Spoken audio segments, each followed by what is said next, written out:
আসসালামু আলাইকুম। সবাইকে প্রীতি এবং শুভেচ্ছা জানিয়ে ইংলিশ মজা জব স্টুডিও থেকে সাথে আছি আমি মোহাম্মদ নাহিদুল ইসলাম নাহিদ।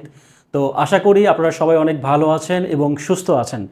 তো আপনারা কে কোথা থেকে আমাদের এই লাইভ সেশনে যুক্ত হচ্ছেন চাইলে কিন্তু আপনারা কমেন্টে জানিয়ে দিতে পারেন এবং একই সাথে আমাদের এই ক্লাসটা আপনি আপনার পেজে বা আপনার আইডিতে শেয়ার দিয়ে কিন্তু আপনাদের পরিচিত যারা রয়েছে তাদেরকে জানিয়ে দিতে পারেন বা তাদেরকে মেনশন দিয়ে আমাদের ক্লাস সম্পর্কে জানিয়ে দিতে পারেন। তো এই হচ্ছে বিষয়। তো যাই হোক, আজকে আমরা ক্লাস শুরু করব।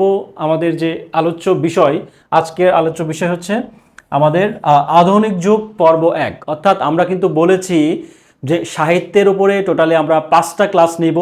তো সেই 5টার মধ্যে আজকে তৃতীয় নাম্বার ক্লাস। অর্থাৎ আমরা কিন্তু প্রাচীন যুগ এবং মধ্যযুগ সম্পর্কে আমরা পড়ে আসছি এবং এখন আমরা জানবো হচ্ছে আধুনিক যুগ। অর্থাৎ আধুনিক যুগের উপরে কিন্তু আমরা টোটালে 3টা ক্লাস নিব।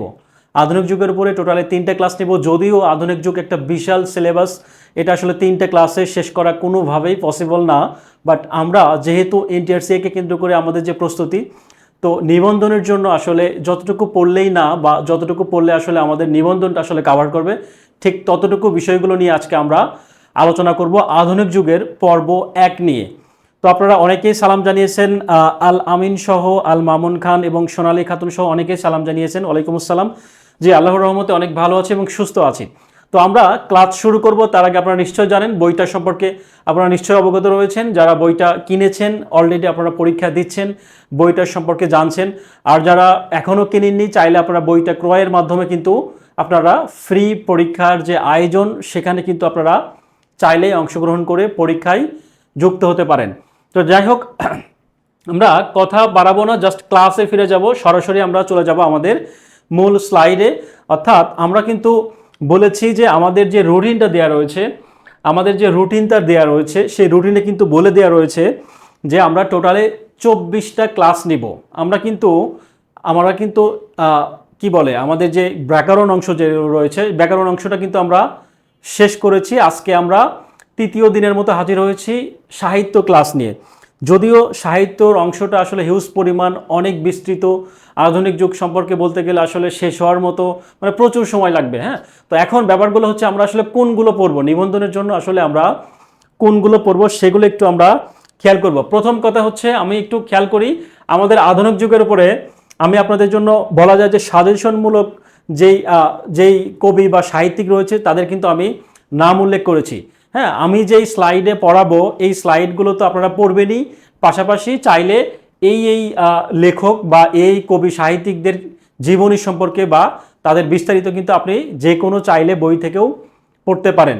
ওকে, তো প্রথম কথা হচ্ছে আধুনিক যুগে কিন্তু আমি 3টা পর্বে ভাগ করেছি। অর্থাৎ এই 3টার বাইরে ইনশাল্লাহ আশা করি নিবন্ধনের জন্য পড়ার প্রয়োজন পড়বে না। কি সেই 3টা? প্রথম কথা হচ্ছে মাইকেল মধুসূদন দত্ত, জীবনানন্দ দাশ, বঙ্কিম, কাজী নজরুল, মীর মশাররফ, জসীমউদ্দিন। এপাশে রয়েছে কায়কোবাদ এবং রবীন্দ্র। এখানে টোটালে হচ্ছে 6, 7, 8টা লেখকের নাম রয়েছে। এই 8টা লেখক আমরা ক্লাস নাম্বার 1-এ শেষ করব। অর্থাৎ আজকের ক্লাসে আমরা এই 8টা লেখক সম্পর্কে আমরা জানার চেষ্টা করব। অর্থাৎ এই 8টা লেখক যদিও একদিনে শেষ করা সো টাফ, তো আমি যদিও আপনাদের সাহিত্য অংশটা আসলে তেমন বোঝানোর কিছু নেই, জাস্ট এগুলো বলা যায় যে মেমোরাইজিংয়ের বিষয়, অর্থাৎ আপনি মুখস্থ রাখবেন, এটাই হচ্ছে মূলত সাহিত্যের বিষয়। তো আমি স্লাইডে যে তথ্যগুলো দিয়েছি সেই তথ্যগুলো আমি যদি পড়িয়ে আপনাদেরকে যদি নিজের মতো করে লিখে দেই, এক্ষেত্রে কিন্তু অনেক সময় সাপেক্ষ হবে, শেষ করা পসিবল না।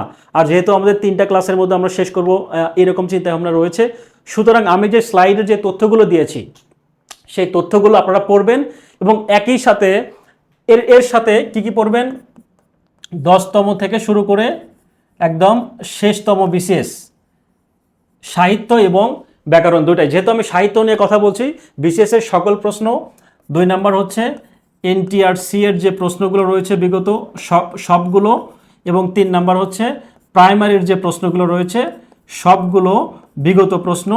আপনি এমনিতেই পড়েন, ব্যাখ্যা সহকারে যদি আপনি পড়েন তাহলে খুবই ভালো, বাট ব্যাখ্যা সহকারে যদি নাও পারেন অন্তত এমনিতেই এই 3টা বিষয় পড়বেন এবং এই 3টার সাথে এই যে আমি যেই স্লাইডগুলো দেব এই স্লাইডের যে তথ্যগুলো থাকবে সেই তথ্যগুলো পড়বেন এবং এই লেখক বা সাহিত্যিকদের শেষে যে বিগত প্রশ্নগুলো থাকবে এগুলোই পড়বেন। আশা করি এর বাইরে ইনশাল্লাহ পড়ার প্রয়োজন পড়বে না এবং এখান থেকে কমন করবে ইনশাল্লাহ।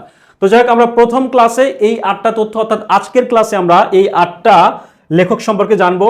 পরবর্তীতে দ্বিতীয় ক্লাসে আমরা যেটা জানবো, দ্বিতীয় ক্লাসে আমরা যেই তথ্যগুলো জানবো বা যেই লেখক সম্পর্কে বা যেই সাহিত্যিক সম্পর্কে জানবো সেটা হচ্ছে কি, এই এখানে যে 8টা তথ্য রয়েছে বা লেখক রয়েছে অর্থাৎ মোতাহের হোসেন চৌধুরী, সৈয়দ মুস্তফা আলী, প্রমোদ চৌধুরী, শরৎচন্দ্র, সুফিয়া কামাল, রোকেয়া সাখাওয়াত, ফারুক আহমেদ এবং সৈয়দ ইসমাইল হোসেন সিরাজি, এই টোটালে 16। আর লাস্ট ক্লাস অর্থাৎ তৃতীয় ক্লাসে আমরা কি জানবো, এই তৃতীয় ক্লাসে আমরা চেষ্টা করব বাদবাকি যে সাহিত্যগুলো রয়েছে অর্থাৎ আবু জাফর ওয়াহিদুল্লাহ, শামসুর রহমান, সুকান্ত ভট্টাচার্য, আল মাহমুদ, শওকত আলী এবং আখতারুজ্জামান ইলিয়াস, এবং এগুলোর সাথে আমাদের কি উপাধি পড়তে হবে, প্রকৃত নাম, ছদ্মনাম, সাময়িক বা পত্রিকার সম্পাদক এবং সর্বশেষ যেটা রয়েছে যে জনক বা কি প্রবর্তক, এই কয়টাই মূলত আমাদের সব থেকে বেশি জরুরি। তো এই বিষয়গুলো আমরা এই টোটাল 3টা ক্লাসে শেষ করব। আমি দেখিয়েছি এটা হচ্ছে তৃতীয়তম ক্লাস অর্থাৎ আধুনিক যুগের 3 নম্বর ক্লাসে আমরা এটা শেষ করব। 2 নম্বর ক্লাসে এই বিষয়গুলো শেষ করব এবং সর্বশেষ যেটা থাকবে অর্থাৎ আজকে যেটা করাবো সেটা হচ্ছে আমরা এই 8টা সাহিত্যিক বা এই 8টা লেখক সম্পর্কে কিন্তু আমরা ভালোভাবে জানার চেষ্টা করব। তো আপনাদের প্রতি অনুরোধ থাকবে যারা আপনারা আসলে নিবন্ধন ফোকাস রাখছেন বা নিবন্ধনের জন্য আসলে মেইনলি আপনাদের যাদের প্রস্তুতি, তারা এই সাহিত্যিকগুলো আপনি আমার স্লাইড থেকে পড়তে পারেন।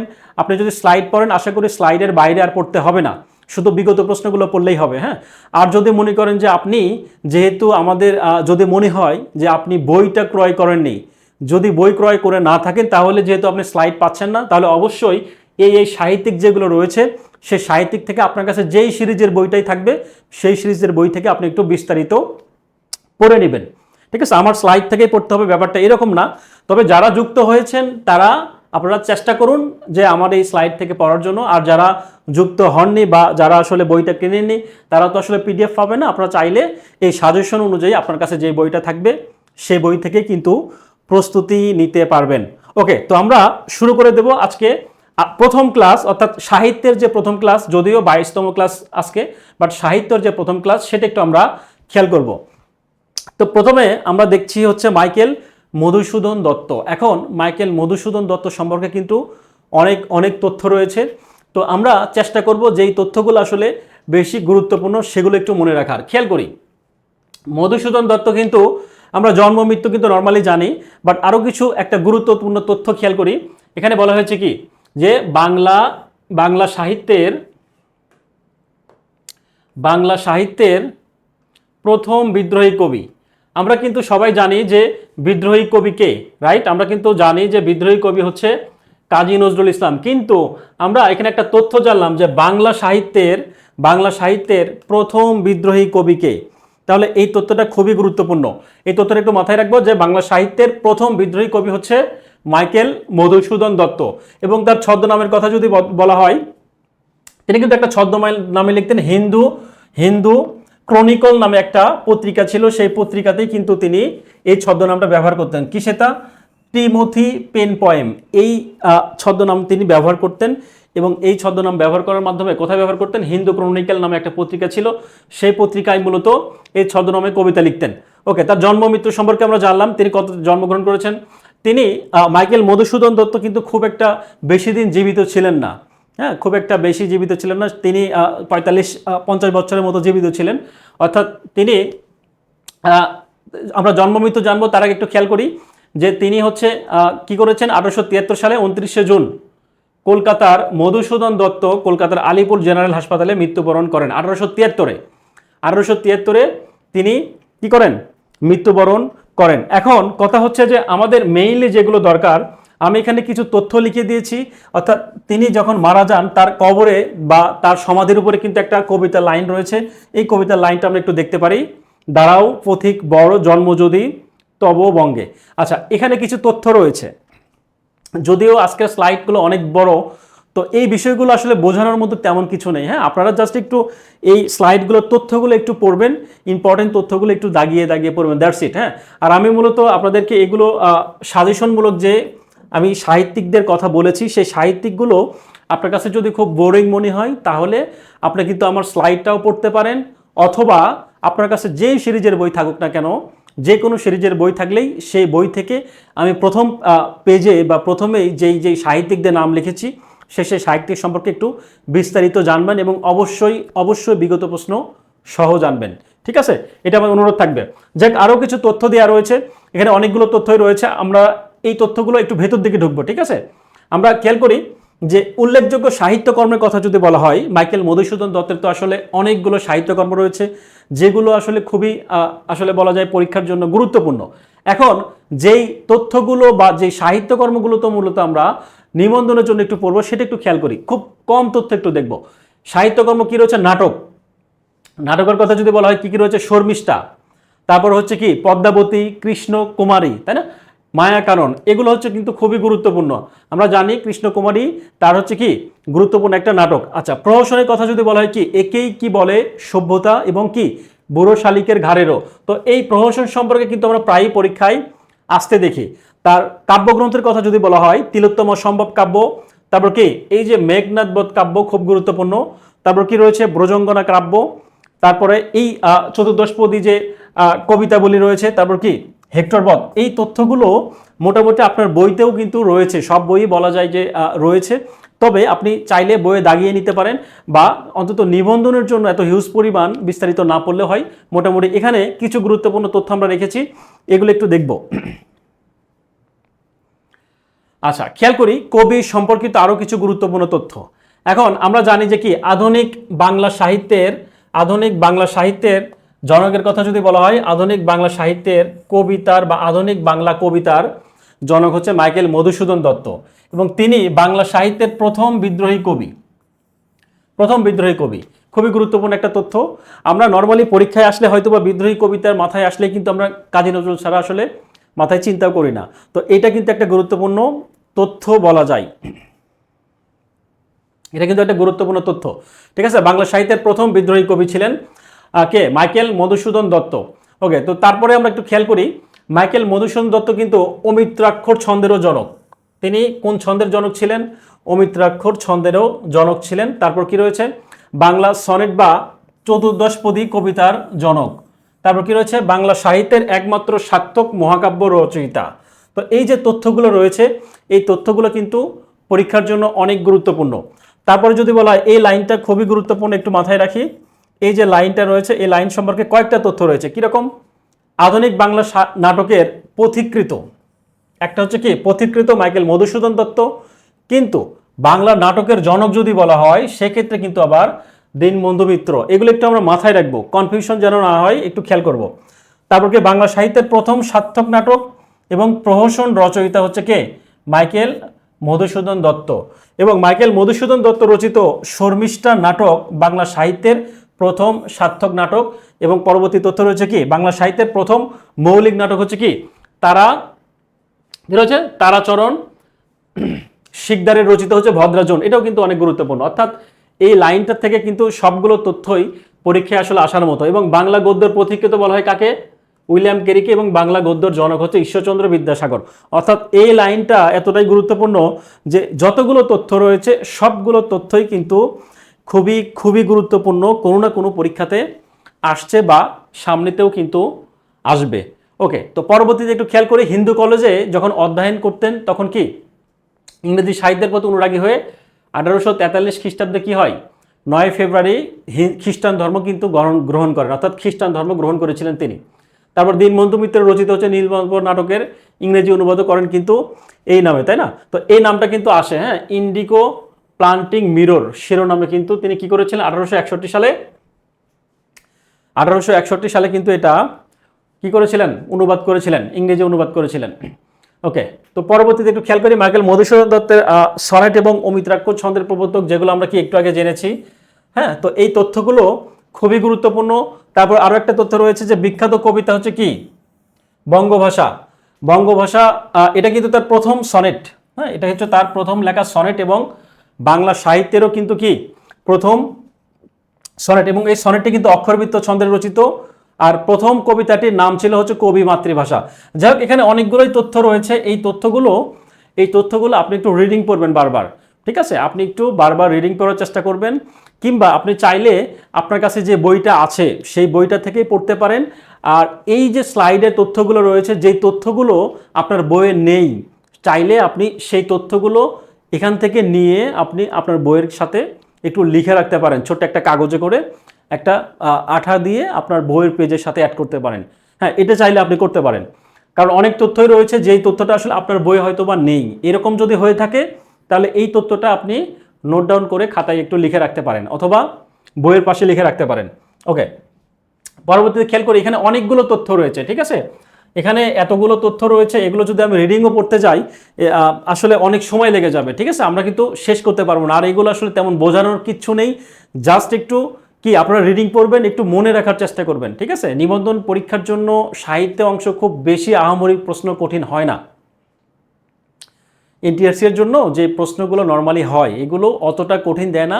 সাধারণত যদি 3টা বা 4টা প্রশ্ন থাকে, দেখবেন যে 4টার মধ্যে বা 5টার মধ্যে 3টাই হচ্ছে বিগত প্রশ্ন সরাসরি উঠাই দেয়, আর 2টা যে প্রশ্ন থাকে সেই 2টা প্রশ্ন নর্মালি পাওয়া যায়, ব্যাখ্যা সহকারে পড়লে বিগত প্রশ্ন থেকে কিন্তু নর্মালি চলে আসে, ঠিক আছে? এ হচ্ছে বিষয়। তো আমরা খেয়াল করি কপোতাক্ষ নদ সম্পর্কে একটু বলি।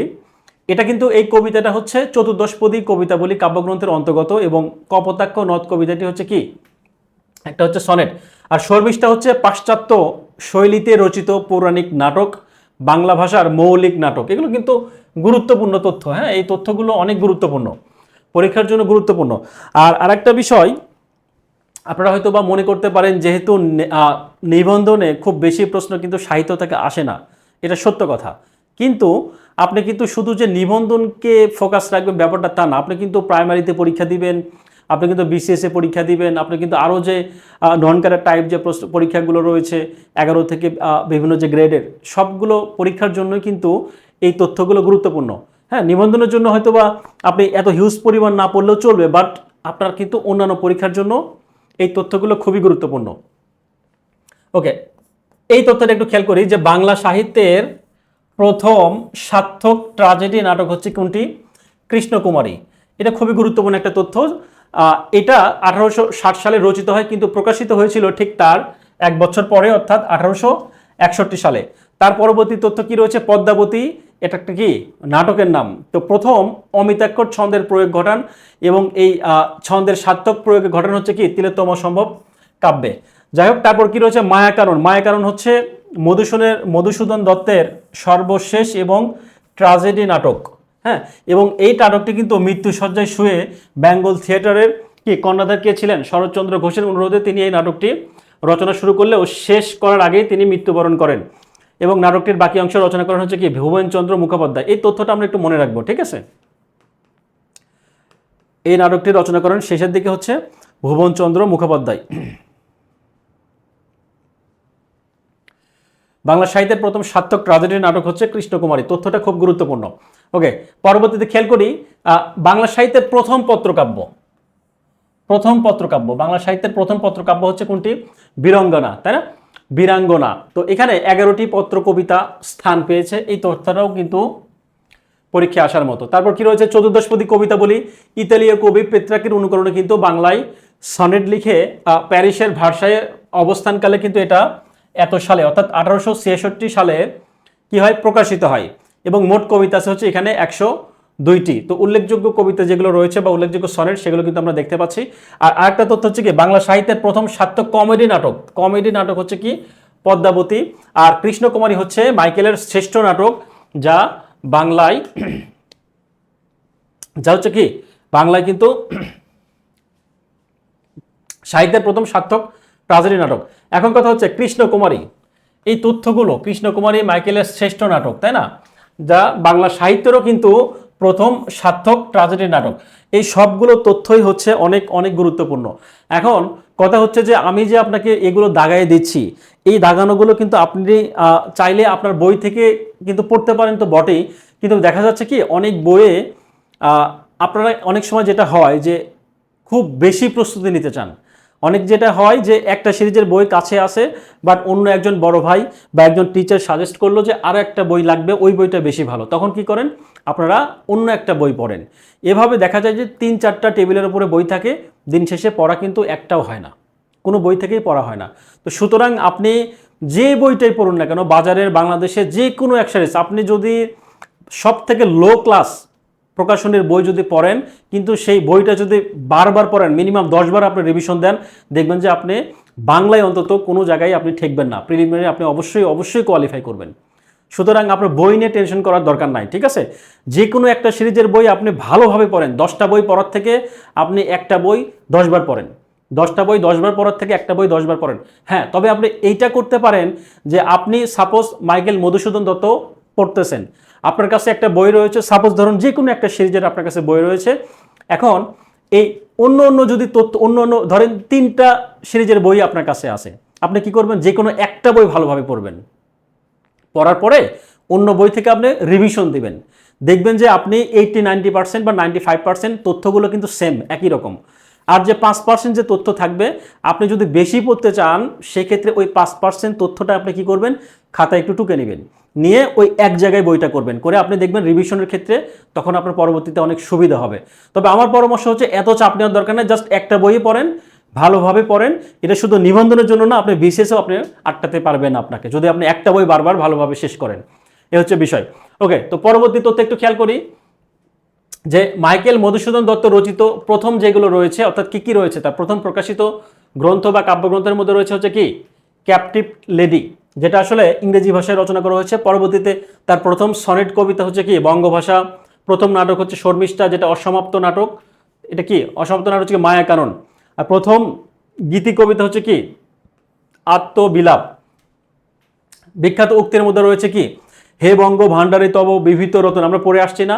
তারপর কি তার সবে অবত আমি অবহেলা করি, পরধন লোভে মত্ত, এটা হচ্ছে কি বঙ্গভাষা কবিতার একটা লাইন। তো লাইনগুলো কিন্তু অনেক সময় পরীক্ষায় থাকে, যে কোনো একটা লাইন উঠাই দিয়ে থাকবে যে এই লাইনটা আসলে কোন কবিতার বা কোন লেখকের বা কোন কবির, এই বিষয়গুলো কিন্তু পরীক্ষায় আসে।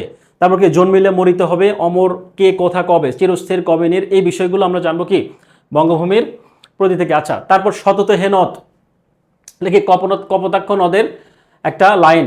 তারপর রয়েছে কি রসালো ও ষণ্ডলতিকার লাইন কোনটি, উদ্ধসিত। তো এই যে তথ্যগুলো রয়েছে, এই তথ্যগুলো আমরা একটু মনে রাখার চেষ্টা করব।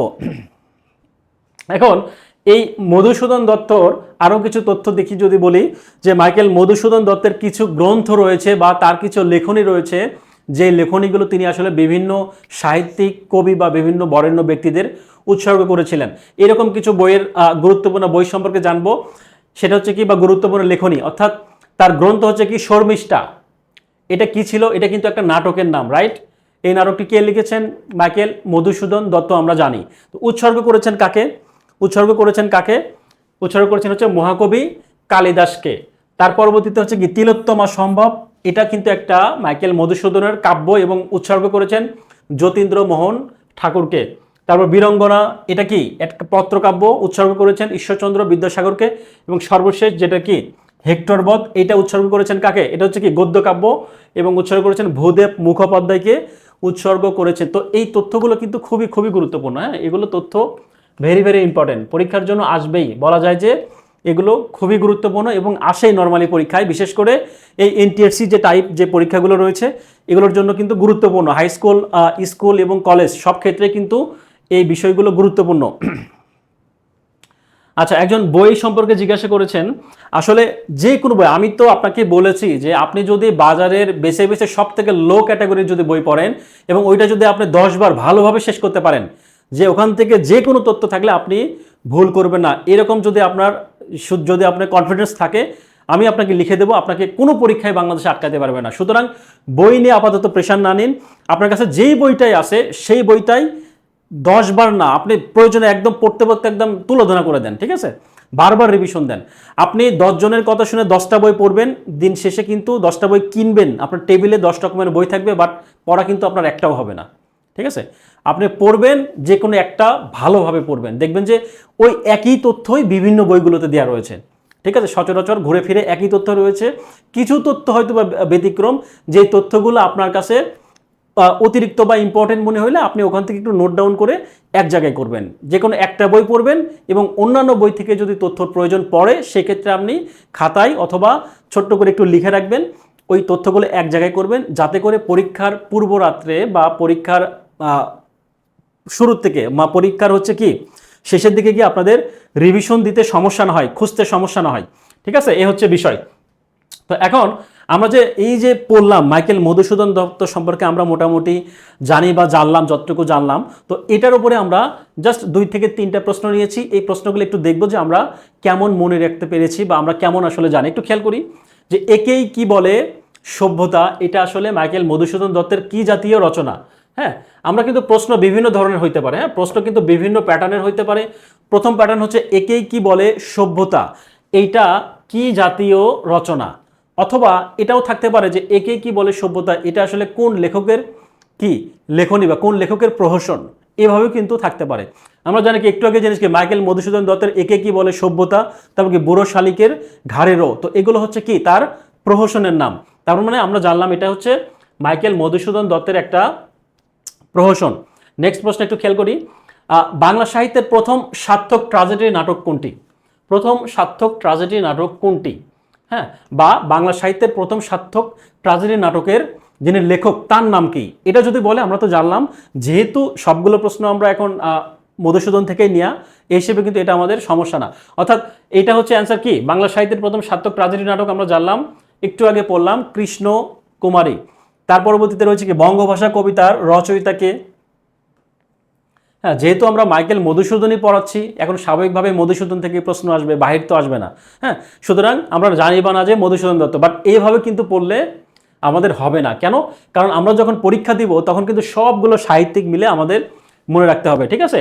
তো যাই হোক, বঙ্গভাষা কবিতার রচয়িতা আমরা জানলাম মাইকেল মধুসূদন দত্ত। ওকে, তো এখন আমরা পরবর্তীতে দেখব, পরবর্তী যে লেখক রয়েছে বা পরবর্তীতে যে সাহিত্যিক রয়েছে, সেই সাহিত্যিকের যে গুরুত্বপূর্ণ তথ্য সেটা একটু জানবো। জীবনানন্দ দাশ, জীবনানন্দ দাশ অর্থাৎ মিলু সম্পর্কে আমরা জানবো। মিলু হচ্ছে জীবনানন্দ দাশের কি নাম? ডাক নাম হচ্ছে মিলু। হ্যাঁ, ডাক নাম হচ্ছে মিলু। তো একটু খেয়াল করে জীবনানন্দ দাশকে আমরা কি জানি? তিমির হননের কবি। তিমির হননের কবি রয়েছে।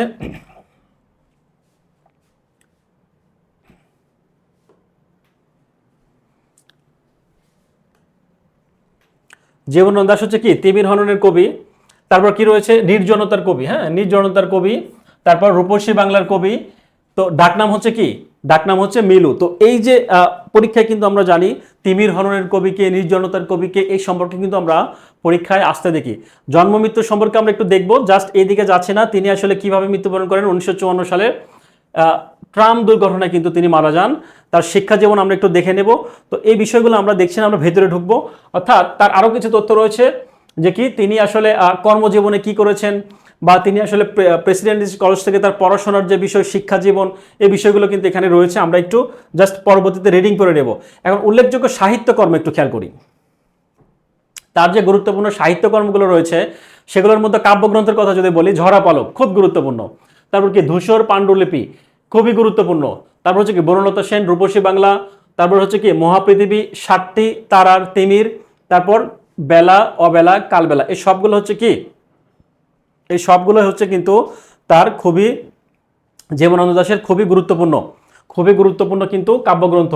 তারপর উপন্যাসের কথা যদি বলা হয়, উপন্যাস হচ্ছে কি মাল্যবান, সতীত্ব, কল্যাণী। নর্মালি পরীক্ষায় আসলে জীবনানন্দ দাশের কাব্য থেকে সব থেকে বেশি প্রশ্ন করা হয়, আর উপন্যাস থেকে যদি করা হয় নর্মালি এই 3টা থেকেই যে কোনো একটা প্রশ্ন কিন্তু উঠে দেওয়া হয় উপন্যাস, ঠিক আছে? আর প্রবন্ধ গ্রন্থের মধ্যে রয়েছে কি কবিতার কথা। কবিতার কথা হচ্ছে তার একটা প্রবন্ধ গ্রন্থ, বা জীবনানন্দ দাশের হচ্ছে প্রবন্ধ গ্রন্থ। আর জীবনানন্দ দাশ সম্পর্কিত গুরুত্বপূর্ণ কিছু তথ্য আমরা একটু খেয়াল করি। জীবনানন্দ দাশ সম্পর্কিত অনেকগুলো তথ্যই গুরুত্বপূর্ণ। তার মধ্যে আমরা একটু খেয়াল করি, তিনি আসলে বরিশালের এক ব্রাহ্মণ পরিবারে কি জন্মগ্রহণ করেছিলেন। তার আদি নিবাস ছিল হচ্ছে বিক্রমপুরের গাওড়াপুরা গ্রামে। হ্যাঁ, এটা হচ্ছে তার আদি নিবাস। তিনি বাংলা কাব্যে আধুনিকতার পথিকৃতদের মধ্যে ছিল কিন্তু অন্যতম। আচ্ছা, তো এখন চিত্তরঞ্জন দাশের মৃত্যুতে একটু খেয়াল করি। চিত্তরঞ্জন দাশের মৃত্যুতে জীবনানন্দ দাশ দেশবন্ধুর প্রাণে নামক কি কবিতা লেখেন, যা বঙ্গবাণী কবিতায় প্রকাশিত হয়। এই তথ্যটা একটু গুরুত্বপূর্ণ। চিত্তরঞ্জন দাশ যখন মারা যান, জীবনানন্দ দাশ কিন্তু দেশবন্ধুর প্রয়াণে নামক কবিতা লেখেন, এবং এটা কিন্তু একটা পত্রিকায় প্রকাশিত হয়েছিল। সে পত্রিকার নাম হচ্ছে কি বঙ্গবাণী পত্রিকা, ঠিক আছে? তো তারপর একটু খেয়াল করি পরবর্তী তথ্যগুলো আমরা একটু দেখে নেব। অনেকেই কমেন্ট করছেন, সঠিক অ্যান্সার দিচ্ছেন। জি, আপনারা যারা সঠিক অ্যান্সার জানেন তারা কিন্তু অবশ্যই অ্যান্সারগুলো দিবেন। হ্যাঁ, আমি ধরেই নিচ্ছি অ্যান্সারগুলো হয়তো বা ইজি বা আপনি এমনিতেও পারেন জানেন, তারপরও একটু কমেন্ট করবেন। কেন করবেন? কারণ আপনি একটু যদি কমেন্টে লেখেন বা পড়েন, এটা কিন্তু আপনার একটু রিভিশনের কাজ হয়ে যায়, তাই না? আপনার মনে থাকতে সহযোগিতা করবে। ওকে, তো পরবর্তী তথ্য একটু খেয়াল করি। সকলেই কবি নয়, কেউ কেউ কবি, এই উক্তিটি জীবনানন্দ দাশের কবিতার কথা নামক একটা প্রবন্ধ, সেখান থেকে কিন্তু এই তথ্যটা নেওয়া রয়েছে। পরবর্তীতে 1947 সালের জীবনানন্দ দাশ কিন্তু সৈনিক স্বরাজ পত্রিকায় সাহিত্য বিভাগের সম্পাদক ছিলেন। 1947 সালে, অর্থাৎ জীবনানন্দ দাশের যে জীবনী, সেই জীবনীর যে বিভিন্ন গুরুত্বপূর্ণ যে চুম্বক অংশগুলো, সেখানে সেই তথ্যগুলো কিন্তু এখানে দেওয়া রয়েছে। খেয়াল করে, বনলতা সেন কাব্যগ্রন্থ নিখিলবঙ্গ রবীন্দ্র সাহিত্য সম্মেলনে পুরস্কৃত হয়। এটাও একটা তার গুরুত্বপূর্ণ কিন্তু তথ্য। তো জীবনানন্দ দাশের কিছু গুরুত্বপূর্ণ কবিতা রয়েছে, সেই কবিতাগুলো এখানে দেওয়া রয়েছে। কি কি সেই কবিতা? কি জীবনানন্দ দাশের একটু জনপ্রিয় কবিতা হলো বনলতা সেন, যা বনলতা সেন কাব্যগ্রন্থে কিন্তু সংকলিত এবং বুদ্ধদেব বসুর কবিতা পত্রিকায় প্রকাশিত হয়েছিল। এই কবিতা কিন্তু একটা পত্রিকার নাম, এটা একটু মাথায় রাখবো, ঠিক আছে? যা ইংরেজ কবি অ্যালেন পোর কি টো হেলেন কবিতার অবলম্বনে কিন্তু রচনা করা হয়েছিল। তো এই তথ্যগুলো মোটামুটি আপনি ম্যাক্সিমাম বইগুলোতেই এই তথ্যগুলো পাবেন। আপনি প্রেশার নেওয়ার দরকার নাই, চাপ নেওয়ার দরকার নাই। আপনি যেই বইটায় আছে ওইটাই কিন্তু আপনি পড়তে পারেন, কারণ সাহিত্য তো নিনটেক্সের জন্য খুব একটা বেশি প্রশ্ন যেহেতু আসে না, 3-4টা প্রশ্ন যেগুলো আসে, মোটামুটি আমি যে 3টার কথা বলেছি, অর্থাৎ বিসিএসের প্রশ্ন 10 থেকে শেষ পর্যন্ত, তারপর প্রাইমারি প্রশ্ন, সবগুলো প্রাইমারি প্রশ্ন, এবং একই সাথে ইন্টারসিএ প্রশ্ন, আশা করি এখান থেকেই কমন পড়বে এবং ব্যাখ্যা সহকারে পড়লে প্রয়োজন পড়ে না। তারপরেও আমি আপনাদেরকে সাজেশন দিয়েছি যেই লেখক বা সাহিত্যিক বা কবির এই বিষয়গুলো আপনারা একটু, যার কাছে যে বইটা রয়েছে, চাইলে একটু সুন্দরভাবে পড়তে পারেন।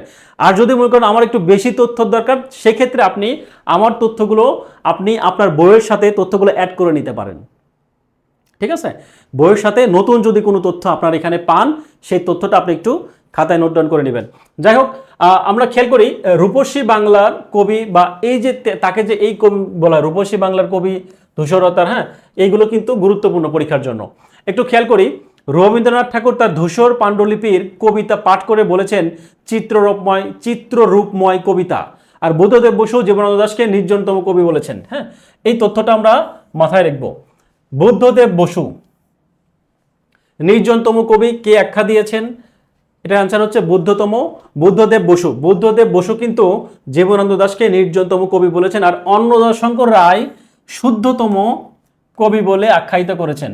অর্থাৎ জীবনানন্দ দাশকে কিন্তু কয়েকটা তিমির হরণের কবি, তারপর নির্জনতার কবি, চিত্র, বিভিন্ন কি উপাধিতে বা বিভিন্ন নামে কিন্তু ভূষিত হয়েছেন। তবে বুদ্ধদেব বসু কিন্তু তাকে যে নামটা দিয়েছেন নির্জনতম কবি, আর অন্নদাশঙ্কর রায় তাকে দিয়েছেন কি শুদ্ধতম কবি। তো এই বিষয়গুলো একটু আমরা খেয়াল করব, ঠিক আছে? মনে রাখবো। পরবর্তীতে একটু খেয়াল করি, বিখ্যাত কবি, হ্যাঁ, বিখ্যাত কিছু উক্তি দেখবো আমরা, একটু বিখ্যাত উক্তি দেখবো।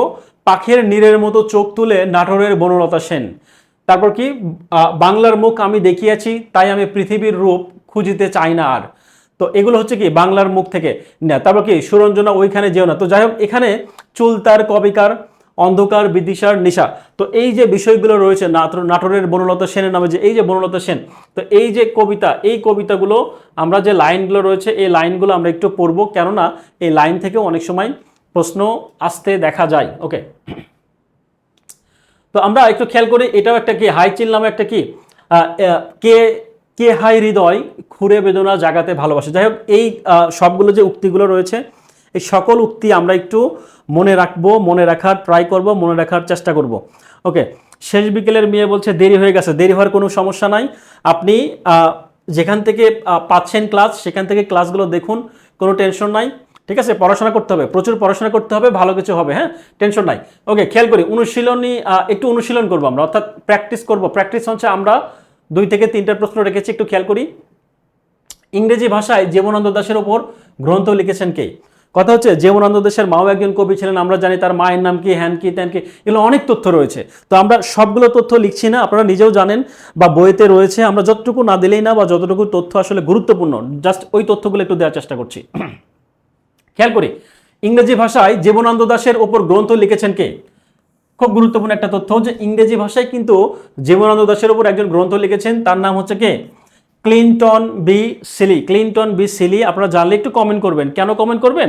আপনার একটু প্র্যাকটিস হবে, জাস্ট একটু রিভিশন হবে, দ্যাটস ইট, এইটাই। হ্যাঁ, আপনারা অনেকেই জানেন বা জানেন না, তারাও একটু জেনে নিলেন। ওকে, পরবর্তীতে তথ্য হচ্ছে জীবনানন্দ দাশের কাব্যগ্রন্থের নাম কি?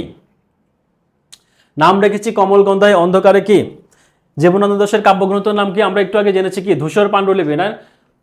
জীবনানন্দ দাশ থেকে নর্মালি কাব্যগ্রন্থ থেকে একটু বেশি প্রশ্ন করা হয়, আর উপন্যাস কিন্তু 2 থেকে 3টা রয়েছে যেগুলো, ওগুলো গুরুত্বপূর্ণ বাট কম গুরুত্বপূর্ণ। নর্মালি উপন্যাস থেকেই বেশি প্রশ্ন করা হয়, কাব্যগ্রন্থ থেকে বেশি প্রশ্ন করা হয়ে থাকে। ওকে, আমরা জানলাম তার কাব্যগ্রন্থের নাম হচ্ছে ধূসর পাণ্ডুলিপি। এবং কবিতার কথা, হ্যাঁ, কবিতার কথা কার প্রবন্ধ গ্রন্থ? এটা কিন্তু একটা প্রবন্ধ গ্রন্থ। এটা কে লিখেছেন? কবিতার কথা কে লিখেছেন? কবিতার কথা কিন্তু জীবনানন্দ দাশ লিখেছেন, তাই না? কবিতার কথা একটা প্রবন্ধ। অনেক সময় পরীক্ষায় আসে যে কবিতার কথা, এটা আসলে কিসের নাম? নাটক, কবিতা, উপন্যাস নাকি কি? অ্যান্সার হচ্ছে কি, এটা হচ্ছে একটা প্রবন্ধ। কার প্রবন্ধ? জীবনানন্দ দাশ। তো আপনি যদি কবিতার কথা, কবিতা নামে যদি কোনো মেয়ে থাকে, নর্মালি তো কবিতা নামে সাধারণত মেয়েই থাকে, তাই না?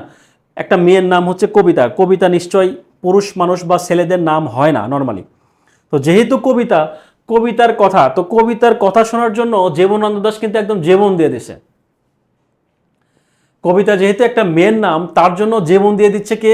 জীবনানন্দ দাশ। তো আমরা কিন্তু চাইলে এভাবেও মনে রাখতে পারি, তাই না, যে জীবন দিয়ে দিচ্ছে কবিতার জন্য কে? সেই জীবনানন্দ দাশ। তো যাই হোক, কবিতার কথা একটা হচ্ছে প্রবন্ধ গ্রন্থ, লিখেছেন হচ্ছে জীবনানন্দ দাশ। ওকে, আমরা নেক্সট সাহিত্যিক দেখব, নেক্সট লেখক দেখব, তার সম্পর্কে একটু আমরা জানার চেষ্টা করব। সেটা হচ্ছে কি বঙ্কিমচন্দ্র চট্টোপাধ্যায়। বঙ্কিমচন্দ্র চট্টোপাধ্যায় থেকে মূলত উপন্যাসগুলো বেশি গুরুত্বপূর্ণ। তার অনেকগুলো উপন্যাস রয়েছে, সবগুলো উপন্যাসই বলা যায় যে গুরুত্বপূর্ণ, বিভিন্ন চাকরি পরীক্ষায় আমরা আসতে দেখি। বাট তারপরেও যেটুকু না পড়লেই না, যেটুকু আসলে বেশি গুরুত্বপূর্ণ সেই উপন্যাসগুলো বা সেই লেখনীগুলো আমরা একটু দেখব। তার আগে একটু খেয়াল করি, বঙ্কিমচন্দ্র, তার ছদ্মনাম হচ্ছে কি কমলাকান্ত, এবং তাকে আমরা সবাই জানি হচ্ছে কি সাহিত্য সম্রাট নামে। বঙ্কিমচন্দ্রকে আমরা জানি হচ্ছে সাহিত্য সম্রাট নামে। তার জন্ম আমরা দেখতে পাচ্ছি কত সালে? 1838 সালে পশ্চিমবঙ্গের কি 24 পরগনার কাঁঠালপাড়া গ্রামে তিনি জন্মগ্রহণ করেন। এবং তিনি কি ছিলেন? 1894 সালে কি মৃত্যুবরণ করেন হচ্ছে 1894 সালে 8ই এপ্রিল তিনি মৃত্যুবরণ করেন। আর শিক্ষা জীবনের কথা যদি বলা হয়, তিনি কলকাতা বিশ্ববিদ্যালয় থেকে কিন্তু বিএ পাশ করেন 1858 সালে। কলকাতা বিশ্ববিদ্যালয় থেকে বিএ পাশ করেন 1858 সালে। এবং এই তথ্যটা একটু গুরুত্বপূর্ণ, তার পেশা জীবন, হ্যাঁ, তিনি ছিলেন একজন ম্যাজিস্ট্রেট ছিলেন, অর্থাৎ পেশাগত জীবনে বঙ্কিমচন্দ্র ছিলেন একজন ম্যাজিস্ট্রেট, এবং তিনি খুলনায় ম্যাজিস্ট্রেট হিসেবে যোগদান করেন। তিনি খুলনাতে যোগদান করেছিলেন। ওকে, তো পরবর্তী তথ্য একটু খেয়াল করি। আচ্ছা, বঙ্গদর্শন নামে একটা পত্রিকা ছিল, সেই পত্রিকার সম্পাদনা এবং প্রকাশ বঙ্কিমচন্দ্র চট্টোপাধ্যায়ের অন্যতম কৃতি ছিল, এবং তিনি বাংলা সার্থক উপন্যাসের জনক। এখানে এই তথ্যটা একটু মাথায় রাখবো যে বাংলা সার্থক উপন্যাসের জনক ছিলেন হচ্ছে বঙ্কিমচন্দ্র চট্টোপাধ্যায়। পরবর্তী তথ্য একটু খেয়াল করি, তার উল্লেখযোগ্য সাহিত্যকর্ম একটু দেখব। তো সাহিত্যকর্মের মধ্যে প্রবন্ধের কথা যদি বলা হয়, এখানে অনেকগুলোই প্রবন্ধ রয়েছে। খেয়াল করি, সাম্য, লোকরহস্য, বিজ্ঞান রহস্য, কমলাকান্তের দপ্তর, হ্যাঁ, তারপর কি বিবিধ সমালোচনা, এই সবগুলো আমরা একটু জাস্ট রিডিং করব। ঠিক আছে, এই তথ্যের একটু গুরুত্বপূর্ণ উপন্যাস দুর্গেশ নন্দিনী কত সালে প্রকাশিত হয়? 1865 সালে। এই সালটাও খুব গুরুত্বপূর্ণ, একটু মাথায় রাখবো। তারপর রয়েছে কি কপালকুণ্ডলা, মৃণালিনী, বিষবৃক্ষ, তারপর কি ইন্দিরা, চন্দ্রশেখর, আনন্দময়, রাজসিংহ, এই সবগুলোই তার উপন্যাস এবং গুরুত্বপূর্ণ উপন্যাস। তার আরও অনেকগুলো উপন্যাস রয়েছে, বাট আমরা একটু চেষ্টা করব গুরুত্বপূর্ণ উপন্যাসগুলো একটু মনে রাখার। ওকে, তো এখন লেখক সম্পর্কিত আরও কিছু গুরুত্বপূর্ণ তথ্যের কথা যদি বলি, যে বাংলা সাহিত্যের প্রথম সার্থক উপন্যাস হচ্ছে কার? দুর্গেশ নন্দিনী, বঙ্কিমের, 1865 সালে প্রকাশিত হয়। ঠিক আছে, 22 বছর বয়সে তার 22 বছরের সাহিত্য জীবনের সূচনা ঘটে সংবাদ প্রভাকর প্রকাশের মধ্য দিয়ে। তারপর খেয়াল করি, বাংলার স্কট নামেও কিন্তু বাংলার ওয়াল্টার স্কট বলা হয় কাকে? বঙ্কিমচন্দ্র চট্টোপাধ্যায়কে। এটা একটু আমরা মাথায় রাখবো। উপন্যাস রচনার জন্য তাকে বাংলার ওয়াল্টার স্কট বলা হয় হচ্ছে বঙ্কিমচন্দ্র চট্টোপাধ্যায়কে। তো তার উপন্যাসের সংখ্যা কিন্তু 14টা, তবে মোট উপন্যাস বাংলা সাহিত্যে বঙ্কিম চট্টোপাধ্যায়ের উপন্যাস সংখ্যা 14টি, তবে তার মোট উপন্যাস হচ্ছে 15টি, যার মধ্যে এখানে একটা প্রথম উপন্যাসটি ইংরেজি ভাষায় লেখা, রাজমোহনস ওয়াইফ। এটা একটু মাথায় রাখবো। ঠিক আছে, রাজমাংস ওয়াইফ, এটা একটু মাথায় রাখবো। তার 19টি 14টা উপন্যাসের মধ্যে কি ত্রয় উপন্যাসগুলো কি কি রয়েছে? ত্রয় উপন্যাস, আনন্দমঠ, সীতারাম, দেবী চৌধুরানী, এই উপন্যাসগুলো তার ত্রয়ী উপন্যাস বঙ্কিমের। এই ত্রয়ী উপন্যাস সম্পর্কেও কিন্তু আমরা পরীক্ষায় আসতে দেখি। ওকে, পরবর্তী তথ্য একটু খেয়াল করি। বঙ্কিমচন্দ্র চট্টোপাধ্যায় তার রচিত সাম্য প্রবন্ধটি বাজার থেকে প্রত্যাহার করে নেওয়া হয়েছিল। তিনি উপমহাদেশের কি ছিলেন? প্রথম ডেপুটি ম্যাজিস্ট্রেট। ভারত উপমহাদেশের প্রথম ডেপুটি ম্যাজিস্ট্রেট ছিলেন হচ্ছে কে? বঙ্কিমচন্দ্র চট্টোপাধ্যায়। ঠিক আছে, এবং ব্রিটিশ সরকার কর্তৃক তাকে রায় বাহাদুর উপাধিও দেওয়া হয়েছিল। একটু খেয়াল করি, বঙ্কিমচন্দ্র চট্টোপাধ্যায় ছিলেন ভারত উপমহাদেশের প্রথম ডেপুটি ম্যাজিস্ট্রেট এবং নিষ্ঠার সাথে দায়িত্ব পালন করার জন্য তিনি ব্রিটিশ সরকার কর্তৃক রায় বাহাদুর উপাধি লাভ করেন। তাহলে আমরা একটা নতুন একটা তথ্য জানলাম, কি রায় বাহাদুর উপাধি কার ছিল? এটা কার ছিল? বঙ্কিমচন্দ্র চট্টোপাধ্যায়। কারা উপাধি দান করেন? ব্রিটিশ সরকার কর্তৃক। এই তথ্যগুলো আমরা একটু মনে রাখবো। তো এখন দুর্গেশ নন্দিনী একটা উপন্যাস ছিল, সেই উপন্যাসের প্রতিক্রিয়ায় ইসমাইল হোসেন সিরাজি নামে কিন্তু ইসমাইল হোসেন সিরাজি ছিলেন। উনি কিন্তু কি করেন? একটা উপন্যাস লেখেন, সেই উপন্যাসের নাম হচ্ছে কি? রায় নন্দিনী। এটাও একটা গুরুত্বপূর্ণ তথ্য। তো এখন একটু খেয়াল করি বঙ্কিম সম্পর্কে, যদিও তথ্যগুলো কম। হ্যাঁ, আমি এখানে কিন্তু, আপনারা নিশ্চয় জানেন যে আমরা কিন্তু মূলত প্রস্তুতি নিচ্ছি কিসের? নিবন্ধনের জন্য। আমরা কিন্তু বারবার বলছি যে নিবন্ধনের জন্য। এখন আপনি নিবন্ধনের জন্য যদিও তথ্যগুলো কম, হ্যাঁ, আপনি যদি নর্মালি আমি যে 3টা বিগতের কথা বলেছি, বিসিএস, প্রাইমারি এবং নিবন্ধন, এগুলোর ব্যাখ্যা সহকারে পড়লে ওখান থেকেই আপনি সাহিত্যে 3টা বা 4টা যেই প্রশ্ন আসবে কমন পাবেন। তারপরেও যদি রিস্ক মুক্ত হইতে চান, আরও বেশি পড়তে চান, সেই ক্ষেত্রে কিন্তু আমি এই তথ্যগুলো লেখকদের নাম উল্লেখ করে দিয়েছি, সাজেশনে দিয়েছি। এই তথ্যগুলো বা এই লেখকদের লেখনী একটু পড়তে পারেন। আর এখানে যে তথ্যগুলো দেওয়া রয়েছে খুবই শর্ট করে দেওয়া রয়েছে, নিবন্ধনের জন্য খুবই শর্ট করে দেওয়া রয়েছে। আপনার যদি মনে হয় যে না আমি আরও পড়তে চাই, ওকে ফাইন, আপনার কাছে যে বইটা রয়েছে আপনি অবশ্যই পড়বেন, বাট এই তথ্যগুলো পড়ে তারপরে আপনি নতুন করে পড়বেন। এটা হচ্ছে আমার পরামর্শ। ওকে, পরবর্তীতে খেয়াল করি, দুর্গেশ নন্দিনী উপন্যাস প্রথম প্রকাশিত হয় কত সালে? 40তম বিসিএস এর একটা প্রশ্ন ছিল। দুর্গেশ নন্দিনী, আমি চেষ্টা করেছি, যদিও আজকে আমরা 8টা যে লেখক রয়েছে, 8টা যে সাহিত্যিক রয়েছে, প্রথম 8টা, সেই 8টা নিয়েই কিন্তু আমরা আজকে যতটুকু আলোচনা করা যায়, যতটুকু নিবন্ধনের জন্য গুরুত্ব, সেই তথ্যগুলো কিন্তু আমি দেওয়ার চেষ্টা করছি। এবং একই সাথে আমি কিছু বিগত প্রশ্ন রেখেছি যাতে করে একটু প্র্যাকটিস হয়ে যায়। এটা হচ্ছে মূলত উদ্দেশ্য। ওকে, তো 1865 সালে কিন্তু দুর্গেশ নন্দিনী প্রথম প্রকাশিত হয়। আমরা একটু আগে জেনেছি সালটা, কিন্তু আমি বলেছি যে এটা একটু গুরুত্বপূর্ণ সালটা। খেয়াল করে, আনন্দমঠ উপন্যাসটি কার লেখা? তার অনেকগুলো উপন্যাস রয়েছে, তার মধ্যে আনন্দমঠ হচ্ছে একটা। এটা আমরা জানলাম কি? বঙ্কিমচন্দ্র চট্টোপাধ্যায়। কর্মজীবনে ডেপুটি ম্যাজিস্ট্রেট ছিলেন কে? হ্যাঁ, শুধু কর্মজীবনে না, তিনি ভারতীয় উপমহাদেশের মধ্যেও কিন্তু কে ডেপুটি ম্যাজিস্ট্রেট ছিলেন, আমরা কিন্তু জানি। তার জন্য কিন্তু তাকে একটা উপাধিও দেওয়া রয়েছে, তাই না? নিশ্চয়ই আমরা একটু আগে জেনে আসছি। এটা হচ্ছে কে? বঙ্কিমচন্দ্র চট্টোপাধ্যায়। তো এই সবগুলো তথ্যই কিন্তু পরীক্ষার জন্য গুরুত্বপূর্ণ। আমরা খেয়াল করি পরবর্তীতে যে লেখক রয়েছেন কাজী নজরুল ইসলাম। এখন আপনি যদি কাজী নজরুল ইসলাম সম্পর্কে পড়তে চাই, সেটা 1 ঘন্টা আর 1 দিনে তো দূরের কথা, আপনি শুধুমাত্র কাজী নজরুল ইসলামের উপর পিএইচডি করতে পারবেন। কাজী নজরুল ইসলাম সম্পর্কে এত তথ্য রয়েছে, এত বিশদ বর্ণনা রয়েছে, যেই তথ্যগুলো যদি আপনি পড়েন তো কাজী নজরুল ইসলামের উপরে পিএইচডি অর্জন করাও সম্ভব, রবীন্দ্রনাথ ঠাকুরের উপরে পিএইচডি অর্জন করাও সম্ভব। এত এত তথ্য রয়েছে তাদের সম্পর্কে। তো আমরা তো আসলে পিএইচডি কার হইতে, আমরা তো আসলে পিএইচডি হইতে পারি না, হইতে চাই না, তাই না? আমরা কি ডক্টরেট ডিগ্রি অর্জন করতে চাই, নাকি আসলে একটা সিট অর্জন করতে চাই, একটা চাকরি নিতে চাই, একটা চাকরি পেতে চাই? আমাদের মেইন উদ্দেশ্য হচ্ছে আমরা ডক্টরেট ডিগ্রি নেব না, আমরা আগে আপাতত একটা নিবন্ধনের চাকরি নেব অথবা একটা সরকারি চাকরি নেব। এটাই তো আমাদের মূলত উদ্দেশ্য। তো আমরা পিএইচডি না করে আমরা যতটুকু দরকার ততটুকু একটু জানার চেষ্টা করব। খেয়াল করি, কাজী নজরুল ইসলামের ছদ্মনামের বিষয়ে যদি বলি, ধূমকেতু, ব্যাঙাচি, খ্যাপাটে, এবং ডাকনাম হিসেবে যদি আমরা বলি, তার ডাকনাম হচ্ছে কি? দুখুমিয়া, এবং তিনি বিদ্রোহী কবি। হ্যাঁ, এটা আমরা সবাই জানি, জাতীয় কবি। তার জন্মটা, এটা খুব গুরুত্বপূর্ণ, আমরা একটু মনে রাখবো। তবে বিশেষ করে বাংলা যে জন্ম সালগুলো রয়েছে, এই সালটা একটু আমরা আলাদাভাবে মনে রাখবো। ঠিক আছে, বাংলা সালটাও একটু মনে রাখবো, কারণ বাংলা সালটাও কিন্তু পরীক্ষার জন্য গুরুত্বপূর্ণ, দুই ক্ষেত্রেই, তার জন্ম এবং মৃত্যু দুটাই আমরা একটু জানবো। বাংলা, ইংরেজি সাল তো আমরা সবাই জানি, 1899, 1976, রাইট? এখন বাংলাটা একটু আমরা জানবো, কারণ বাংলাটাও কিন্তু পরীক্ষার জন্য গুরুত্বপূর্ণ। ওকে, তো এখন কর্মজীবনের ক্ষেত্রে আমরা জানি তিনি কিন্তু 1917 সালে পল্টনে যোগদান করেছিলেন এবং কি তিনি 42 সালে হচ্ছে দুরারোগ্য ব্যাধিতে আক্রান্ত হয়ে কি হন, আমৃত্যু নির্বাক ছিলেন। তারা নাগরিক এবং সম্মাননা এখানে যে বিষয়গুলো রয়েছে খেয়াল করি, এই তথ্যগুলো একটু জানার চেষ্টা করব। জাতির পিতা বঙ্গবন্ধু শেখ মুজিবুর রহমান 72 সালে 24শে মে কাজী নজরুল ইসলামকে কলকাতা থেকে সপরিবারে এনে ঢাকায় জাতীয় কবির মর্যাদায় অভিষিক্ত করেন। হ্যাঁ, তো এই যে বিষয়গুলো রয়েছে, তবে রিসেন্ট কিছু তথ্য রয়েছে কাজী নজরুল ইসলামকে নাগরিকত্ব বিষয়ে। হ্যাঁ, এই তথ্যটা একটু জাস্ট জেনে রাখেন। তবে রিসেন্ট কিছু তথ্য রয়েছে কাজী নজরুল ইসলামকে আসলে রিসেন্ট কিন্তু নাগরিকত্ব দেওয়া হয়, সেই তারিখটা আমার এক্স্যাক্টলি মনে নাই এই মুহূর্তে। এটা আপনারা সাম্প্রতিকের ক্ষেত্রেও কিন্তু এই তথ্যটা পেয়ে যাবেন যে কাজী নজরুল ইসলামকে জাতীয় কবির মর্যাদা বা নাগরিকত্ব, বাংলাদেশের নাগরিকত্ব বিষয়ক যে বিষয়গুলো রয়েছে সেগুলো নিয়ে একটা প্রজ্ঞাপন দেওয়া রয়েছে। খুব সম্ভবত রিসেন্ট হবে, 1 বছর কি 24 সাল কি 25 সালে মনে হয়, এরকম সময় হবে, একটু জেনে নেবেন হচ্ছে বিষয়। ওকে, তো পরবর্তী পুরস্কারের কথা যদি বলা হয়, তিনি বিভিন্ন ধরনের পুরস্কার পেয়েছেন, এই তথ্যগুলোও জানবো। তো পরবর্তীতে খেয়াল করে এই তথ্য একটু জানার চেষ্টা করো। রবীন্দ্রনাথ ভারতীয় বিশ্ববিদ্যালয় থেকে তাকে রিলেট উপাধি দেওয়া হয়। ঢাকা বিশ্ববিদ্যালয়ের কত সালগুলো একটু মনে রাখবো, কত সালে দেওয়া হয়, এই সালগুলো একটু গুরুত্বপূর্ণ, এই সালগুলো একটু আমরা জানার চেষ্টা করব। পরবর্তী তথ্য একটু খেয়াল করি, উল্লেখযোগ্য সাহিত্যকর্ম। এই যে সাহিত্যকর্মগুলো রয়েছে, যে সাহিত্যকর্মগুলোই মূলত পরীক্ষায় আসে। কি কি সে সাহিত্যকর্ম? কাব্যগ্রন্থ, উপন্যাস। উপন্যাস মূলত আমরা কি জানি, এই তিনটার থেকে উপন্যাস আসে, তাই না? এই তিনটাই মূলত উপন্যাস আসে।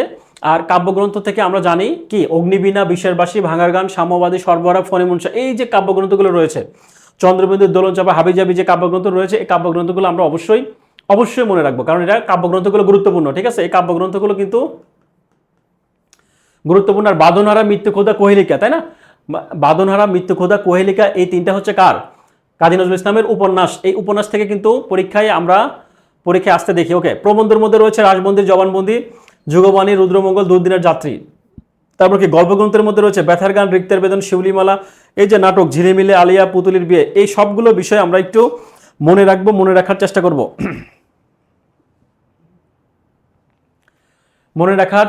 জীবনী গ্রন্থের মধ্যে রয়েছে কি, হযরত মুহাম্মদ সাল্লাল্লাহু আলাইহি ওয়াসাল্লামের জীবনী গ্রন্থ, মরুভাস্কর জীবনী গ্রন্থ। তারপর অনুবাদ গ্রন্থের মধ্যে রয়েছে কি, রুবায়েতি হাফিজ, গানের সংকলন। হ্যাঁ, এই পত্রিকা, এটা একটু আসে, এটা একটু আমরা মনে রাখবো। দৈনিক নবযুগ, নাগল এবং ধূমকেতু। হ্যাঁ, তার সম্পাদিত যে পত্রিকাগুলো রয়েছে এগুলো একটু দেখবো। ছোট গল্পের মধ্যে রয়েছে কি, এই যে কিছু ছোট গল্প রয়েছে, আত্মকাহিনী, জিনের বাচ্চা, হেনা, এগুলো একটু মনে রাখবো। আর উল্লেখযোগ্য প্রবন্ধের মধ্যে রয়েছে কি, তুর্ক মহিলার ঘোমটা খোলা, গুরুত্বপূর্ণ, যৌবনের গান, মসজিদ ও মন্দির। এই বিষয়গুলো আমরা দেখব। তার সম্পর্কে আরও কিছু গুরুত্বপূর্ণ তথ্যের কথা যদি বলা হয়, 49 নম্বর বাঙালি পল্টনে তিনি যোগদান করেছিলেন। ওকে, তার মাসিক বেতন ছিল কয় টাকা? কাজী নজরুল ইসলাম কিন্তু চাকরি করেছিলেন কোথায়? কাজী নজরুল ইসলাম আসানসোলে একটা রুটির দোকানে চাকরি করতেন, তার 5 টাকা বেতন ছিল। আপনি চিন্তা করতে পারেন যে 5 টাকায় তিনি মান্থলি বেতন পেতেন। যদিও 5 টাকা মানে তখনকার সময় অনেক টাকা ছিল। হ্যাঁ, এখনকার সময় তো 5 টাকা মানে একটা চকলেট খাওয়ারও কিন্তু টাকা না। তো যাই হোক, তার সাহিত্য জীবনের সূচনা হয়েছিল কিন্তু পাকিস্তানের করাচিতে। হ্যাঁ, তার তিনি বাংলা ভাষার প্রথম ইসলামী গান ও গজল রচনা করেন। তার রেকর্ডকৃত প্রথম ইসলামী সঙ্গীত হচ্ছে কি, রমজানের ওই রোজার শেষে এলো খুশির ঈদ। এটা কিন্তু পরীক্ষার জন্য গুরুত্বপূর্ণ এবং একবার বিসিএস পরীক্ষাতেও কিন্তু আসছিল, খুব সম্ভবত 47 কি 46 এরকম হবে, আমার এক্স্যাক্টলি মনে নাই, বাট এইটা আসছে, রমজানের ওই রোজার শেষে এলো খুশির ঈদ। এই গানটি আসলে কে লিখেছেন? এই গানটির লেখক হচ্ছে কি, কাজী নজরুল ইসলাম। ওকে, বিবিসি বাংলার প্রতিবেদন অনুযায়ী বা বিবিসির বাংলা বিভাগ পরিচালিত জরিপে তাকে সর্বকালের শ্রেষ্ঠ বাঙালির তালিকায় 3 নম্বর স্থান দেওয়া হয়েছিল, 3 নম্বর স্থানে ছিল। ওকে,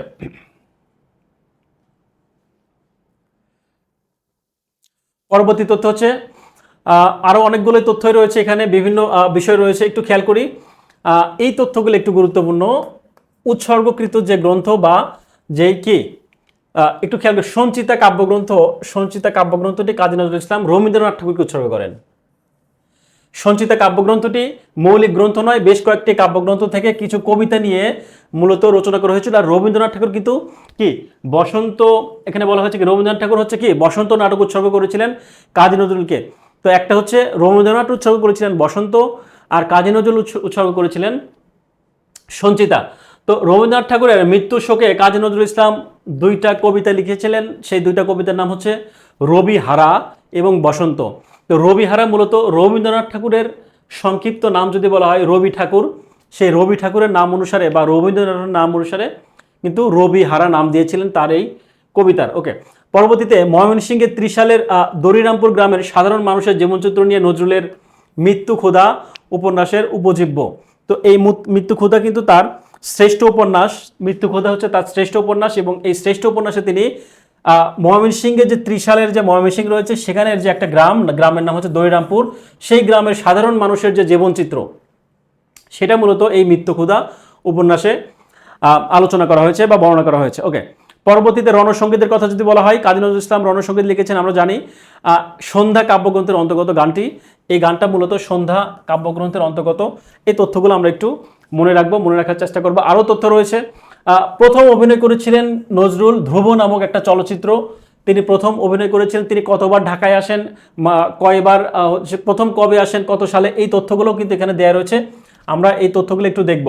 পরবর্তীতে পত্রিকার সম্পাদক ছিলেন হচ্ছে কি ধূমকেতু, নাগর, নবযুগ, এই যে পত্রিকাগুলো ছিল এই পত্রিকাগুলো একটি গুরুত্বপূর্ণ সম্পাদনা করেছেন কে? কাজী নজরুল ইসলাম। এই তথ্যগুলো আমরা জানবো। এবং ধূমকেতু পত্রিকায় কিন্তু সারথী নামে কিন্তু কাজী নজরুল ইসলামের নাম ছাপা হয়েছিল। আর আনন্দময়ীর আগমনে আমরা জানি যে এটা একটা রাজনৈতিক কবিতাটি প্রকাশের দায়ে ধূমকেতু পত্রিকায় 1922 সালের 26 সেপ্টেম্বর সংখ্যাটি হচ্ছে কি নিষিদ্ধ করা হয়েছিল। যাই হোক, আরও অনেক তথ্য রয়েছে।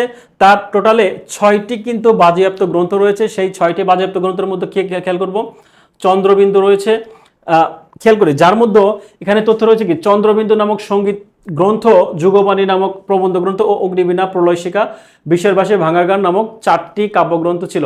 ওকে, তো এই যে বিষয়গুলো রয়েছে, অনেকেই কমেন্ট করছেন তিনি 1976 সালে মারা যান, শেষ বিকেলের মেয়ে। তারপর শাহরিয়ার হোসেন বলেছেন সঞ্চিতা কাজী নজরুল ইসলামের এবং সঞ্চয়িতা রবীন্দ্রনাথ ঠাকুরের। জি,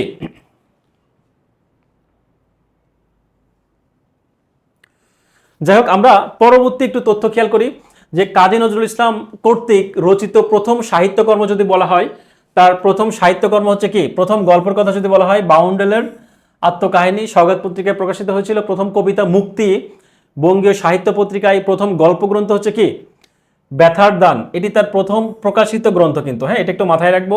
প্রথম কাব্য হচ্ছে অগ্নিবীণা, প্রবন্ধ হচ্ছে আমরা জানলাম তুর্ক ময়ূরের ঘোমটা খোলা। এই যে প্রথম যে বিষয়গুলো রয়েছে এই সবগুলো বিষয় পরীক্ষার জন্য খুবই খুবই গুরুত্বপূর্ণ। বিশেষ করে রবীন্দ্রনাথ ঠাকুরের বা নজরুলের যে প্রথম যে বিষয়গুলো রয়েছে ওই বিষয়গুলো আমরা জানবো। প্রথম উপন্যাস হচ্ছে কি তার বাঁধনহারা, তারপর কি পত্র উপন্যাস হচ্ছে কি 18টি পত্র ছিল, এবং শ্রেষ্ঠ উপন্যাস হচ্ছে কি তার মৃত্যু ক্ষুধা। আর তিনি 1922 সালে কাজী নজরুল ইসলামের 3টি গ্রন্থ প্রকাশিত হয়। এই 3টি গ্রন্থ হচ্ছে কি ব্যথার দ্বার, অগ্নিবীণা দ্বিতীয়, এবং তৃতীয় হচ্ছে কি যুগবাণী। এখন একটু খেয়াল করি উৎসর্গকৃত, তার যে উৎসর্গকৃত, তাকে যে উৎসর্গ করা ছিল, অর্থাৎ এই ইয়েটা, আচ্ছা, কাজী নজরুল ইসলাম রচিত গ্রন্থ ও উৎসর্গ, অর্থাৎ নজরুল তার যে রচনা রয়েছে, তার যে গ্রন্থ রয়েছে, সেই গ্রন্থগুলো তিনি যাদেরকে উৎসর্গ করেছিলেন সেগুলো একটু দেখবো। আর গ্রন্থের নাম একটু খেয়াল করি, এই সবগুলো তথ্যই আমরা মনে রাখবো।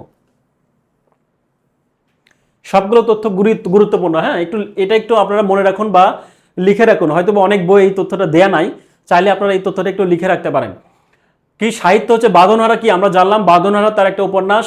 সাংবাদিক নলিনী কান্ত সরকারকে তিনি উৎসর্গ করেছিলেন কাজী নজরুল ইসলাম। তারপর কি চিত্তনামা তার একটা কাব্যগ্রন্থ, এটা উৎসর্গ করেছিলেন চিত্তরঞ্জন দাশের স্ত্রী বাসন্তী দেবীকে।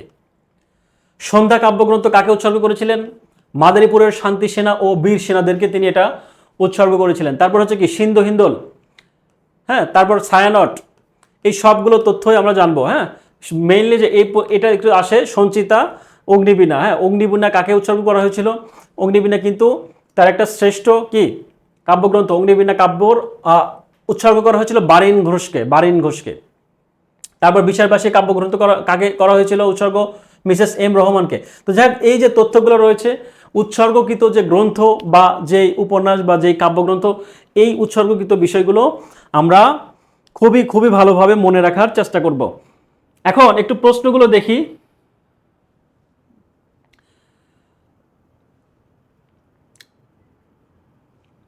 একজন কমেন্ট করেছেন আপনার দাগানো এ কবির পরিচয় কি বিসিএস এর জন্য যথেষ্ট? আর কোন কবির পরিচয় পড়তে হবে কি? আর কোন কবির পরিচয় পড়তে হবে কি? হ্যাঁ, অবশ্যই পড়তে হবে। বিসিএস এর জন্য আমাদের একটু আলাদাভাবে পড়তে হবে, ঠিক আছে? বিসিএস এর জন্য আমাদের আরও ডিপলি পড়তে হবে। আমরা যেহেতু নিবন্ধনকে কেন্দ্র করে বা নিবন্ধনের জন্য আমরা আসলে এই আমাদের যে আয়োজন সেগুলো দেখছি, যদিও সামগ্রিকভাবে চিন্তা করলে বিসিএস এর যদি আপনি প্রিপারেশন নেন, সবগুলো প্রিপারেশনে কিন্তু ওর মধ্যে হয়ে যায়। হ্যাঁ, কারণ বিসিএস এর জন্য হিউজ পরিমাণ পড়তে হয়, ঠিক আছে? আবার অনেকে বলবে যে 50-100টা পড়তে হবে, ব্যাপারটা তাও না। হ্যাঁ, মোটামুটি 30-40 জন সাহিত্যিক যেগুলো রয়েছে, এই 30 থেকে 40 জনের যে সাহিত্যিক, সেই সাহিত্যিকগুলো আমরা যদি বারবার ভালোভাবে পড়ি এবং বিগত প্রশ্নগুলো পড়ি, তাহলে কিন্তু হয়ে যায়, বেশি পড়তেও হয় না। হ্যাঁ, একদম যে 100-150 পড়তে হবে ব্যাপারটা মোটেও এরকম না। তো যাই হোক, আমরা যখন বিসিএস এর জন্য পড়াবো তখন সেটা আমরা তখন দেখবো যে বিসিএস এর জন্য আসলে কোনগুলো পড়তে হবে। আমরা জাস্ট আজকে নিবন্ধনের জন্য যেগুলো জরুরি বা যেগুলো গুরুত্বপূর্ণ সেগুলো একটুই দেখবো। খেয়াল করি, প্রশ্ন রয়েছে কি যে বাঁধনহারা কাজী নজরুল ইসলামের কোন ধরনের রচনা? বাঁধনহারা কি আমরা জানি কি তার উপন্যাস 3টে, বাঁধনহারা, মৃত্যুক্ষুধা এবং কোহেলিকা। এই যে 3টা কি উপন্যাস, এই উপন্যাসের মধ্যে শ্রেষ্ঠ উপন্যাস আমরা জেনেছি কোনটা? মৃত্যুক্ষুধা। এখানে বাঁধনহারা কাজী নজরুল ইসলামের কোন ধরনের রচনা? এখানে বলা হয়েছে কি উপন্যাস, তার মানে আমরা অ্যান্সার পেলাম উপন্যাস। পরবর্তী তথ্য হচ্ছে কি অগ্নিবীণা কাব্যের প্রথম কবিতা কোনটি? যদিও আমার এই তথ্য এটা দেয়া নেই, বাট তারপরেও আপনারা এই তথ্যগুলো একটু পড়ে নেবেন, কেননা কাজী নজরুল ইসলাম এবং রবীন্দ্রনাথ ঠাকুর এই দুইটা লেখক সম্পর্কে বা এই দুইজন কবি সম্পর্কে, সাহিত্যিক সম্পর্কে অবশ্যই একটু ডিপলি পড়বেন। হ্যাঁ, একটু ডিপলি পড়বেন। আমি যে স্লাইডগুলো দিচ্ছি সেগুলো তো পড়বেনই, পাশাপাশি অতিরিক্ত বিগত প্রশ্নগুলো একটু বারবার পড়বেন, কেননা এই অধ্যায় থেকে একটু বেশি পরীক্ষায় আসে এবং এই অধ্যায় থেকে একটু বেশি পরিমাণের বিগত প্রশ্নগুলো রয়েছে যেগুলো আসলে পরীক্ষার জন্য গুরুত্বপূর্ণ। এই দুইটা অধ্যায় একটু ভালোভাবে পড়তে হবে, ঠিক আছে? আপনার কাছে যে সিরিজেরই বই থাকুক সেখান থেকেও পড়বেন এবং একই সাথে আমার স্লাইডে যদি কোনো তথ্য অতিরিক্ত মনে হয় সেই তথ্যগুলোও অ্যাড করে পড়বেন। ওকে, তো অগ্নিবীণা কাব্যের প্রথম কবিতা, হ্যাঁ, অগ্নিবীণা এনটিআরসি এর জন্য গুরুত্বপূর্ণ। এখানে বলছে কি একটু খেয়াল করি, এইটা কেমন গুরুত্বপূর্ণ একটু তথ্যটা দেখায়। 10তম বিসিএস এর প্রশ্ন ছিল এটা, 29তম বিসিএস এর প্রশ্ন ছিল এইটা, 38তম বিসিএস এর প্রশ্ন কিন্তু ছিল এইটা। এখন এই যে প্রশ্নগুলো রিপিট হইলো, তার মানে আমরা এখান থেকে একটা বিষয় ক্লিয়ার হইলাম যে সাহিত্য অংশগুলোও কিন্তু বিসিএস এর প্রশ্নই রিপিট হতে আমরা দেখি। শুধু বিসিএস না, অন্য সকল ক্ষেত্রে কিন্তু আমি বলেছি বিসিএস প্রাইমারি এবং কি নিবন্ধনের যে প্রশ্নগুলো রয়েছে সেগুলো হুবহু কমন পড়ে, বাট ব্যাখ্যা সহকারে পড়লে কিন্তু নর্মাল হয়ে যায়। তারপরেও আমরা রিস্ক নিতে চাই না, যার কারণে আমরা একটু বেশি পড়তে চাচ্ছি। এ হচ্ছে বিষয়। তো অগ্নিবীণা সম্পর্কে আরও যদি তথ্য বলি, অগ্নিবীণা কি? অগ্নিবীণা কাব্যর প্রথম কবিতা কোনটি? অগ্নিবীণা কাব্যর প্রথম কবিতা যদি বলা হয় তাহলে কি হবে? অগ্নিবীণা কাব্যে টোটালি কয়টি কবিতা রয়েছে? আমরা কিন্তু জানি যে অগ্নিবীণা কাব্যে আমরা যখন কি আমাদের 75 দিনে যে জার্নি ছিল সেই সময় কিন্তু আমি ব্যাখ্যা সহকারে প্রশ্নগুলো কিন্তু আমি ব্যাখ্যা সহকারে পড়িয়ে আসছি। অর্থাৎ all in one question bank নামে যে বইটা রয়েছে, সে বইয়ের যে বাংলার যে প্রশ্নগুলো রয়েছে সেই সবগুলো প্রশ্ন কিন্তু আমি ব্যাখ্যা সহকারে ওই ক্লাসগুলো নেওয়া রয়েছে, ঠিক আছে? আমি কিন্তু তখন ব্যাখ্যা দিয়েছি যে অগ্নিবীণা কাব্যর প্রথম কবিতা আমরা যদিও জানি কি প্রলয় উল্লাস, সব মিলে কবিতা রয়েছে টোটালে 12টি। 12টির মধ্যে প্রথম কবিতা কোনটি, শেষের কবিতা কোনটি? নর্মালি কিন্তু এগুলো প্রশ্ন হয়। হ্যাঁ, তাহলে কি আমার প্রথম কবিতা হচ্ছে প্রলয় উল্লাস, বিদ্রোহী কবিতা হচ্ছে কয় নাম্বার? 2 নাম্বার, এবং সর্বশেষ যে কবিতা সেটার নাম হচ্ছে মহরম। তো যাই হোক, এই বিষয়গুলো আপনারা হয়তো বা বইয়েও পেয়ে থাকতে পারেন, বইয়েও আপনারা একটু খোঁজ নেবেন, বই থেকে পড়ে নিতে পারবেন। ওকে, পরবর্তী প্রশ্ন হচ্ছে কি জীবন বন্দনা কবিতা কে রচনা করেছেন? এটা তো আমরা সবাই জানি, কাজী নজরুল ইসলাম জীবন বন্দনা রচনা করেছেন। এখন একটু খেয়াল করি, মীর মোশাররফ হোসেনের ছদ্মনাম আমরা জানি গাজী মিয়া। এখানে আরও অনেক তথ্য দেওয়া রয়েছে। তার সাহিত্যগুরু ছিলেন কাঙ্গাল হরিনাথ। এখানে জাস্ট বোঝানোর মতো তেমন কিছু নেই, আমি জাস্ট তথ্যগুলো দিয়েছি, একটু রিডিং করে নেবেন, এই তথ্যগুলো জেনে যাবেন। ওকে, আমরা পরবর্তীতে একটু খেয়াল করি, তার উপন্যাস সম্পর্কিত একটু তথ্য জানবো। তার উপন্যাস রত্নবতী। হ্যাঁ, তার প্রথম উপন্যাস, বাঙালি মুসলিম রচিত প্রথম উপন্যাস হচ্ছে রত্নবতী। এটা একটু মনে রাখবো, কেননা এটা খুবই গুরুত্বপূর্ণ। এটা খুবই গুরুত্বপূর্ণ। মীর মোশাররফ হোসেনের প্রথম উপন্যাস তো বটেই, এটা বাঙালি মুসলমান রচিত প্রথম উপন্যাস, এটাও আমরা মনে রাখবো, এটা গুরুত্বপূর্ণ। হ্যাঁ, এই তথ্যটা গুরুত্বপূর্ণ। বিষাদ সিন্ধু হচ্ছে কি ইতিহাস আশ্রিত একটা উপন্যাস। আমরা জানি এটা হচ্ছে কি কাহিনী নিয়ে লেখা হয়েছিল। এটা মূলত আমরা জানি এখানে ইমাম হাসান হুসাইনের বা যে যুদ্ধগুলোর কথা বলা হয়েছিল। হ্যাঁ, বাংলা সাহিত্যের একমাত্র গদ্য মহাকাব্য। এখানে কারবালার যে বিষাদময় ঘটনা সেটা কিন্তু এই উপজীব্য করে কিন্তু এই ইয়েটি লেখা হয়েছিল, এই উপন্যাসটি কিন্তু রচনা করা হয়েছিল। আচ্ছা, গাজী মিয়ার বস্তারে, এটা কিন্তু মীর মোশাররফ হোসেনের একটা আত্মজীবনীমূলক ব্যঙ্গ রসাত্মক উপন্যাস। এটা একটু মনে রাখবো, গাজী মিয়ার বস্তানি। তারপর কি উদাসীন পথিকের মনের কথা, মীর মোশাররফ হোসেনের আত্মজীবনীমূলক উপন্যাস, এটাও কিন্তু গুরুত্বপূর্ণ তথ্য। তারপর কি অন্যান্য উপন্যাসের মধ্যে রয়েছে বাঁধা খাতা, নিয়তি কি, অপরাজিত তহমিনা ইত্যাদি। যাক, এই যে তথ্যগুলো রয়েছে এই তথ্যগুলো একটু মনে রাখবো। তার এটাও একটু গুরুত্বপূর্ণ, বসন্ত কুমারী, বাংলা সাহিত্যে মুসলমান সাহিত্যিক রচিত প্রথম উপন্যাস বসন্ত কুমারী। এটা কার লেখা? বসন্ত কুমারী লেখা কার? মীর মোশাররফ হোসেনের। তারপর কি জমিদার দর্পণ, খুবই গুরুত্বপূর্ণ, এই নাটকগুলো খুবই গুরুত্বপূর্ণ। জমিদার দর্পণ এই নাটকটি লিখেছেন কে? আমরা জানি মীর মোশাররফ হোসেন। এবং তার সম্পর্কে আরও কিছু তথ্য, এই তথ্যগুলো আমরা একটু জেনে নেব। অন্যান্য নাটকের মধ্যে কি রয়েছে? বেহুলা, গীতাভিনয়, তারপর কি টালাভিনয় ইত্যাদি। প্রহসনের মধ্যে কি এর উপায় কি, হ্যাঁ এর উপায় কি, এই বিষয়গুলো আমরা মনে রাখবো। আত্মজীবনীর মধ্যে কি বিবি কুলসুম আমার জীবনী। কাব্য কি কি কাব্য রয়েছে? গোড়াই ব্রিজ অথবা গৌরী সেতু। তারপর কি বিবি খদিজার বিবাহ। হ্যাঁ, এই যে কাব্যগুলো রয়েছে। তারপর কি প্রবন্ধ রয়েছে কি গো জীবন, পরীক্ষার জন্য খুবই গুরুত্বপূর্ণ, খুবই গুরুত্বপূর্ণ। উপজীব্য বিষয় হচ্ছে কি হিন্দু মুসলমানদের বিরোধ। এই উপজীব্যটাও কিন্তু পরীক্ষায় আসে, যে গো জীবন প্রবন্ধের উপজীব্য বিষয় কি, এটাও পরীক্ষায় আসে। হ্যাঁ, হিন্দু এবং মুসলমানদের যে বিরোধ, এটাই মূলত লেখা হয়েছিল। তবে আরেকটা তথ্য দেই, সেটা হচ্ছে মীর মোশাররফ, যদিও এটা পরীক্ষার জন্য গুরুত্বপূর্ণ না, বাট একটু বলে নেয়, মীর মোশাররফ হোসেন যখন বিয়ে করতে যান তখন একটা মজার ঘটনা ঘটেছিল। অর্থাৎ তিনি যাকে বিয়ে করবেন সব কিছু দেখে যাকে তার পছন্দ হয়, তাকে বিয়ে করার পরে তিনি যখন বাসর ঘরে যান বা বিয়ের পিঁড়িতে যখন বসেন, তখন কিন্তু দেখেন যে যেই মেয়েটাকে আসলে পছন্দ করেছিলেন, যাকে দেখে তিনি পছন্দ করে যাকে বিয়ে করার উদ্দেশ্যে গিয়েছিলেন, তাকে কিন্তু তিনি বিয়ে করতে পারেননি। তো ওই মেয়েটার জায়গায় অন্য একটা মেয়েকে, হ্যাঁ অন্য মেয়েকে কিন্তু তাকে বিয়ে করতে হয়েছে।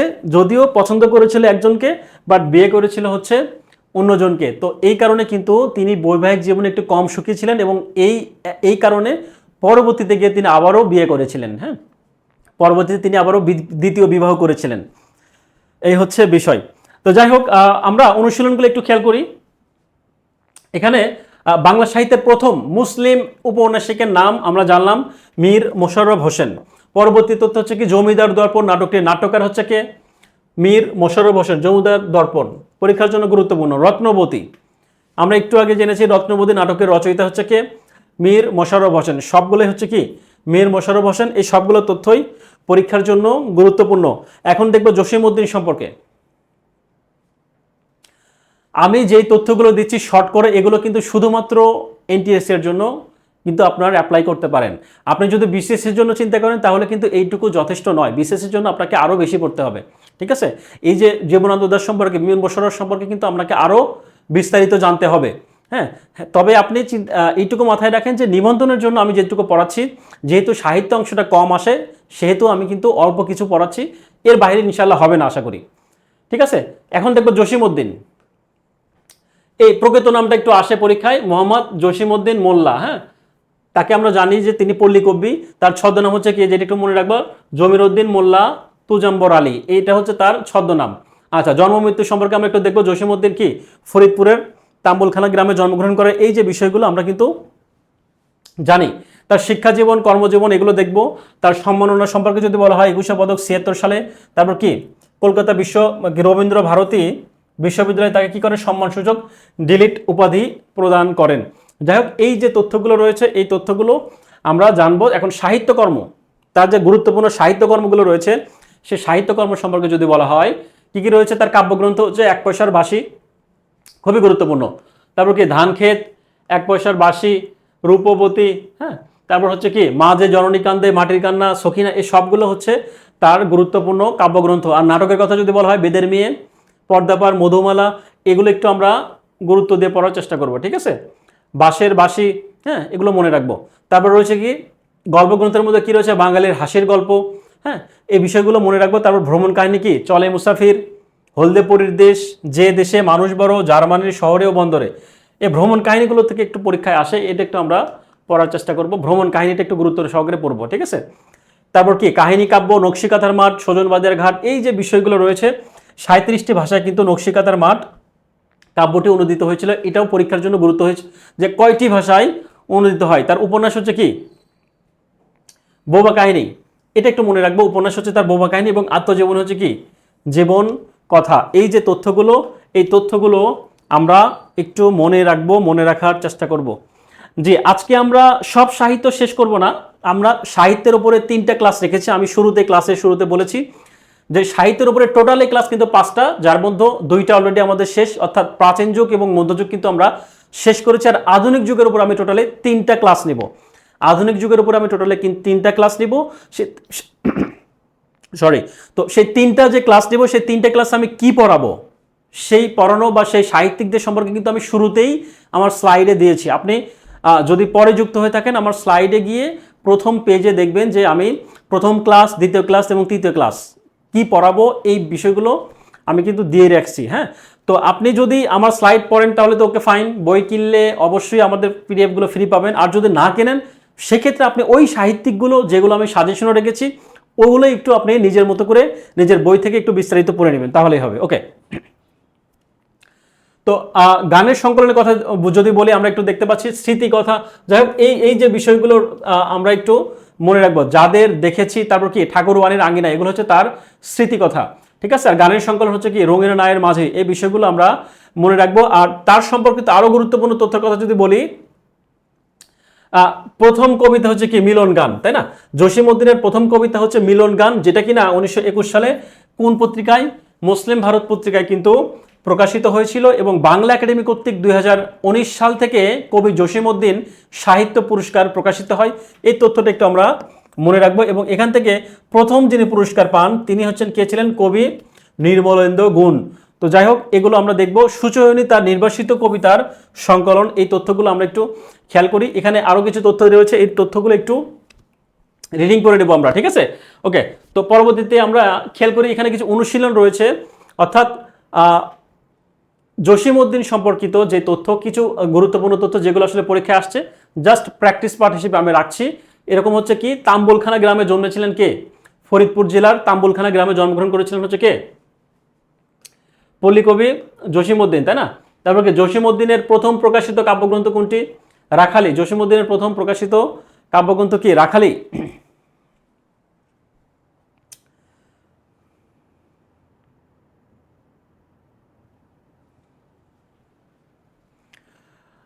আচ্ছা, তারপর হচ্ছে জসিমউদ্দিনের প্রথম প্রকাশিত কাব্যগ্রন্থ হচ্ছে রাখালি। আর কবর কবিতার লেখককে? কবর কবিতার লেখক আমরা সবাই জানি, আমরা পড়ে আসছি, জসিমউদ্দিন, পল্লী কবি জসিমউদ্দিন। ওকে, এখন আমরা পরবর্তীতে একটু খেয়াল করি, কায়কবাদ সম্পর্কিত কিছু তথ্য জানবো। কায়কবাদ, যেহেতু সময় কম, জাস্ট আমি একটু আপনাদেরকে জাস্ট গুরুত্বপূর্ণ যেগুলো সেই তথ্যগুলো তো আমি এখানে দিয়েই রাখছি, আপনি একটু এই ক্লাস শেষে একটু দেখে নেবেন। ঠিক আছে, আপনার বইতে একটু দাগিয়ে নেবেন, তাহলে তার জন্মগ্রহণ সম্পর্কে বলা হয়েছে, তিনি কি ঢাকার নবাবগঞ্জের আগলা পূর্বপাড় গ্রামে জন্মগ্রহণ করেছেন। তারপর কি, বাঙালি মুসলিম কবিদের মধ্যে প্রথম মহাকাব্য এবং কি সনের রচয়িতা করেছেন হচ্ছে কে? কায়কবাদ। ঠিক আছে, এই তথ্যগুলো আমরা খেয়াল করব, এই তথ্যগুলো আমরা মনে রাখবো। তো এখন তিনি মারা যান হচ্ছে 1951 সালে 21শে জুলাই। তো তার মহাকাব্য রয়েছে, আমরা সবাই জানি মহাশ্মশান তার একটা বিখ্যাত কি কাব্য বা মহাকাব্য। তো এটা 1904 সালে কি করা হয়েছিল? প্রকাশিত হয়েছিল। এবং খেয়াল করি, এত সালে পানিপথের তৃতীয় যুদ্ধে 1761 সালের পানিপথের যে তৃতীয় যুদ্ধ হয়েছিল, হ্যাঁ, অর্থাৎ আহমদ শাহ আবদালী এবং মারাঠাদের মধ্যে যে যুদ্ধ হয়েছিল, সেই যুদ্ধকে কেন্দ্র করে মূলত এই মহাকাব্যটি রচনা করা হয়েছে। তার কবিতার মধ্যে রয়েছে তার বিখ্যাত একটা কবিতা হচ্ছে কি আজান, এবং এই কবিতারই একটা লাইন হচ্ছে কি, কে ওই শোনালো মোর আজানের ধ্বনি। এটা খুব গুরুত্বপূর্ণ একটা কবিতার লাইন, এই লাইনটা আমরা মনে রাখবো। ঠিক আছে, তার কাব্যগ্রন্থ সম্পর্কে যদি বলা হয়, এই কাব্যগ্রন্থগুলো আমরা একটু মনে রাখবো। বিরহ বিলাপ, হাবি যাবি, এই যে কাব্যগ্রন্থগুলো রয়েছে, খেয়াল করি, বিরহ বিলাপ কিন্তু তার প্রথম প্রকাশিত কাব্য, এটা হচ্ছে গুরুত্বপূর্ণ। তার প্রথম প্রকাশিত কাব্য হচ্ছে কি বিরহ বিলাপ, কুসুম কানন, অশ্রুমালা। হ্যাঁ, এই সবগুলো তথ্যই আমরা মনে রাখবো। তার গ্রন্থের মধ্যে রয়েছে কি প্রেমের ফুল, তার গ্রন্থের মধ্যে রয়েছে হচ্ছে কি প্রেমের ফুল। হ্যাঁ, প্রেম মানে তার একদম উতলায় পড়তেছে, হ্যাঁ, যত প্রেম আছে, প্রেমের ফুল, প্রেমের বাণী, প্রেমের, হ্যাঁ, যত আছে সব কিছু একদম শেষ। যাই হোক, এত প্রেমে পড়লে মুশকিল। তো যাই হোক, আমরা সেই দিকে যাচ্ছি না, আমরা এই বিষয়গুলো মনে রাখবো। জাস্ট মনে রাখার জন্য আমি একটু জাস্ট মার্কিং করে দিলাম যে তিনি আসলে প্রেম বিশেষজ্ঞ। ঠিক আছে, প্রেমিক পুরুষ বলা যায়। ওকে, তো পরবর্তীতে কিছু তথ্য একটু খেয়াল করি। অনুশীলন অংশ যদি বলা হয়, তো মহাশ্মশান গ্রন্থটি কোন ধরনের? এটা কিন্তু তার একটা মহাকাব্য। আমরা একটু আগে জেনেছি কায়কবাদের হচ্ছে মহাশ্মশান এই যে তথ্যটা মহাশ্মশান, হ্যাঁ, যেটা কিনা 1904 সালে প্রকাশিত হয়েছিল এবং পানিপথের তৃতীয় যুদ্ধকে কেন্দ্র করে মূলত এই কাহিনীটা বর্ণনা করা হয়েছিল। ওকে, পরবর্তী তথ্য হচ্ছে কি, পরবর্তী তথ্য হচ্ছে কায়কোবাদের প্রথম কাব্যগ্রন্থ কোনটি? কায়কোবাদের প্রথম কাব্যগ্রন্থ আমরা জেনে আসছি, এখনই জানলাম এটা কি বিরহ বিলাপ। তারপর কি কোন বিষয়ের উপর ভিত্তি করে মহাশ্মশান লেখা হয়েছিল? আমরা জানি পানিপথের যুদ্ধ। এখন পানিপথের কোন যুদ্ধ? পানিপথের প্রথম, দ্বিতীয় নাকি তৃতীয়? এখানে তো তিনটাই দেখতে পাচ্ছি, হ্যাঁ, তাহলে এটা হচ্ছে পানিপথের তৃতীয় যুদ্ধকে কেন্দ্র করে মূলত করা হয়েছিল। এখন আমাদের সব থেকে যেটা গুরুত্বপূর্ণ, রবীন্দ্রনাথ ঠাকুর। এই রবীন্দ্রনাথ ঠাকুর কিন্তু পরীক্ষার জন্য খুবই গুরুত্বপূর্ণ এবং খুবই গুরুত্বপূর্ণ। তো এই রবীন্দ্রনাথ ঠাকুর সম্পর্কে অনেকগুলো তথ্য রয়েছে এখানে। জাস্ট আমি গুরুত্বপূর্ণ তথ্যগুলো রেখেছি। আপনাদের কাছে যে সিরিজের বই থাকবে না কেন ওইটাতে কিন্তু হিউজ পরিমাণ তথ্য রয়েছে, যদিও আমি এতটা তথ্য দেইনি, যেগুলো আসলে গুরুত্বপূর্ণ সেই তথ্যগুলো দিয়েছি। এখানে একটু স্লাইডের একটু দেখে নেবেন, হ্যাঁ, তার উপাধি, তারপর কি তাকে ভানুসিংহ, তার কি ছদ্মনাম উপাধি, এই বিষয়গুলো আমরা জানবো। তার জন্মমৃত্যু সবগুলোই জানবো। কর্মজীবন সম্মাননা, কত সালে কোন সম্মাননা পেয়েছেন, এই সবগুলো বিষয় খেয়াল করব। কবিতার কথা যদি বলা হয়, তার যে গুরুত্বপূর্ণ কবিতা, এই যে কবিতা, এই কবিতাগুলো আমরা একটু জাস্ট মনে রাখবো। 1400 সাল, সোনার তরে, নির্জরে স্বপ্নবন, অনেকগুলো কবিতা রয়েছে। তার মধ্যে থেকে যেগুলো আসলে গুরুত্বপূর্ণ সেই গুরুত্বপূর্ণগুলো কিন্তু এখানে দেওয়া রয়েছে। মোটামুটি এগুলো পড়লে নিবন্ধনের জন্য আশা করি কভার হবে। কাব্যগ্রন্থের কথা যদি বলি, খেয়াল করি, মানসী, সোনার তরী, চিত্রা, চৈতালি, খনিকা, নৈবেদ্য, এখানে অনেকগুলো কাব্যগ্রন্থ রয়েছে। তারপরে কি রয়েছে? ছোট গল্প, গল্প, উপন্যাস। হ্যাঁ, এখানে যে উপন্যাসগুলো রয়েছে তার কিন্তু আরও অনেক উপন্যাস রয়েছে, সবগুলো দেওয়া হয় নাই। যেইটুকু পড়লে মোটামুটি আশা করি নিবন্ধনকে ইনশাল্লাহ কাভার করবে, ঠিক ততটুকু তথ্যই কিন্তু দেওয়া রয়েছে। অনেকে রবীন্দ্রনাথ পড়তে গিয়ে কিন্তু কি করেন, হাহুতাশ খান, ভয় পান যে এতগুলো তথ্য আসলে কিভাবে মনে রাখা পসিবল কিনা। তো তাদের উদ্দেশ্যে আমি বলবো, আপনি জাস্ট রবীন্দ্র সম্পর্কে বিগত প্রশ্নগুলো একদম তামাতামা করে পড়বেন। আর আমার স্লাইডে যে তথ্য রয়েছে, আশা করি এই তথ্যগুলোর বাইরে থেকে ইনশাল্লাহ নিবন্ধনের প্রশ্ন হবে না ইনশাল্লাহ। যদি পরীক্ষায় এসেও থাকে রবীন্দ্র সম্পর্কে, আশা করি এর মধ্যে কমন পড়বে। ওকে, এখানে অনেকগুলো তথ্য রয়েছে, আপনারা জাস্ট এই তথ্যগুলো দেখে নেবেন। এখানে আরও বিষয় রয়েছে, তার প্রথম যে লেখাগুলো রয়েছে কি কি রয়েছে, তার কবিতা, প্রথম যে কবিতা সেই কবিতার নাম কি, কত বছর বয়সে, হ্যাঁ, প্রথম প্রকাশিত কাব্যগ্রন্থ কি, তার প্রথম রচিত কাব্যগ্রন্থ কি, এই সবগুলো বিষয় কিন্তু আমি এই স্লাইডে রেখে দিয়েছি। তারপর কি প্রথম গল্প, ঘাটের কথা, আর শেষ গল্প কি, এই সবগুলো তথ্য আমার এখানে দেয়া রয়েছে। যে তথ্যগুলো আমরা একটু রিডিং করবো, একটু দেখবো, মনে রাখবো। তার প্রথম নাটক কি, হ্যাঁ, তার প্রথম রচিত উপন্যাস কি, হ্যাঁ, তার প্রথম প্রকাশিত উপন্যাস কি, এই সবগুলো আমরা খেয়াল করব। প্রথম রচিত এক জিনিস, প্রথম কি প্রকাশিত এক জিনিস, আমরা কিন্তু নিশ্চয়ই জানি। তো এই সকল তথ্যই কিন্তু আমরা খুব ভালোভাবে মনে রাখবো, মনে রাখার চেষ্টা করব। এই যে রবীন্দ্রনাথ ঠাকুরের প্রথম কাব্য কি, বনফুল সম্পর্কে আমরা যদি বলি, জানবো। তার আরও কিছু তথ্য রয়েছে, সবগুলো তথ্যই কিন্তু আমি এই স্লাইডে রেখে দিয়েছি আপনাদের সুবিধার্থে, আপনাদের মনে রাখার সুবিধার্থে। এখানে আরও অনেক বিষয় রয়েছে। তিনি কি ছোট গল্পের জনক, কি ছোট গল্পের স্রষ্টা। তো রবীন্দ্রনাথ ঠাকুর এমন একজন ব্যক্তি ছিলেন যে আসলে বাংলা সাহিত্যের এমন কোনো সেক্টর নাই, এমন কোনো শাখা নাই, এমন কোনো কি অংশ নাই যেখানে তিনি আসলে তার হাতের ছোঁয়া পায়নি, হ্যাঁ, তার লেখনের ছোঁয়া পায়নি। সব জায়গায় কিন্তু তার বিচরণ রয়েছে। তো যাই হোক, এখানে অনেকগুলো তথ্য রয়েছে। এই তথ্যগুলো আমরা একটু রিডিং পড়বো, পড়ে একটু দেখবো। হ্যাঁ, তার কি ছোট গল্পের সংখ্যাও আমরা জানি 119টি, গানের সংখ্যা কিন্তু প্রচুর গান ছিল, অর্থাৎ তার অনেকগুলো লেখানো ছিল, অনেকগুলো কি সাহিত্যকর্ম ছিল। এই সকল সাহিত্যকর্ম পরীক্ষার জন্য রবীন্দ্রনাথ ঠাকুর সম্পর্ক, আসলে রবীন্দ্রনাথ ঠাকুর পরীক্ষার জন্য গুরুত্বপূর্ণ হলেও সকল তার লেখনী, সকল সাহিত্যকর্ম কিন্তু অতটা গুরুত্বপূর্ণ না। যেগুলো গুরুত্বপূর্ণ সেগুলো কিন্তু আমি এই স্লাইডে দেখেছি। তো আপনারা যদিও একটু বেশি মনে হচ্ছে এই তথ্যগুলো, তারপরেও রবীন্দ্রনাথ ঠাকুর সম্পর্কে আসলে পড়তেই হবে, এটা আসলে কিছু করার নেই। কারণ রবীন্দ্রনাথ ঠাকুরের হিউজ পরিমাণ তার লেখনী রয়েছে, তার সাহিত্যকর্ম রয়েছে, যেগুলো আসলে পরীক্ষায় আসে, হ্যাঁ, যেগুলো শুধুমাত্র নিবন্ধনের জন্য না, প্রায় ম্যাক্সিমাম পরীক্ষায় কিন্তু রবীন্দ্র সম্পর্কে প্রশ্ন করা যায়। এখানে অনেকগুলো তথ্য দেওয়া রয়েছে, এই তথ্যগুলো একটু দেখে নেবেন, একটু পড়ে নেবেন। আমি ওইদিকে আর যাচ্ছি না। তো পরবর্তীতে একটু খেয়াল করি, এখানে আরও অনেকগুলো তথ্য রয়েছে, ঠিক আছে। কি এই যে বিষয়, গুরুদেব উপাধি পান হচ্ছে কি, কবি গান্ধীজিকে মাহাত্ম্য উপাধিতে ভূষিত করেন।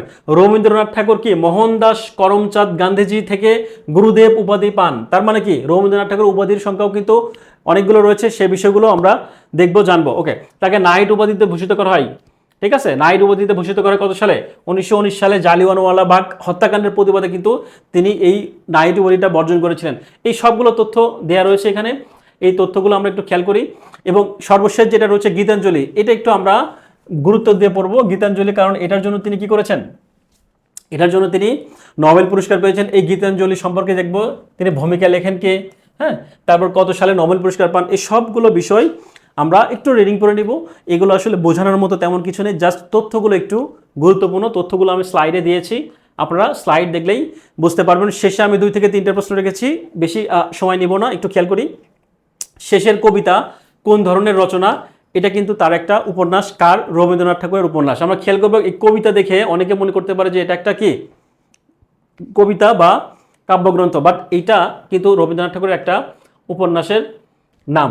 ওকে, পরবর্তী তথ্য হচ্ছে রবীন্দ্রনাথ ঠাকুরের রাজনৈতিক উপন্যাস কোনটি? রাজনৈতিক উপন্যাস হচ্ছে গোরা। তো রবীন্দ্রনাথের যে উপন্যাসগুলো রয়েছে সেই উপন্যাস থেকেও কিন্তু এরকম প্রশ্ন আসে যে বিভিন্ন উপন্যাসের চরিত্র সম্পর্কে বলা হয়, বা কি বিভিন্ন উপন্যাসের উপজীব্য বিষয় বা আসলে কোন কাহিনীকে কেন্দ্র করে আসলে এই উপন্যাসটা রচনা করা হয়েছে, এই বিষয়গুলোও কিন্তু আমরা পরীক্ষায় আসতে দেখি। বাট আমরা নিবন্ধনের জন্য স্পেশালি যে তথ্যগুলো আমি স্লাইডে রেখেছি, আশা করি এইটুকু পড়লেই হবে।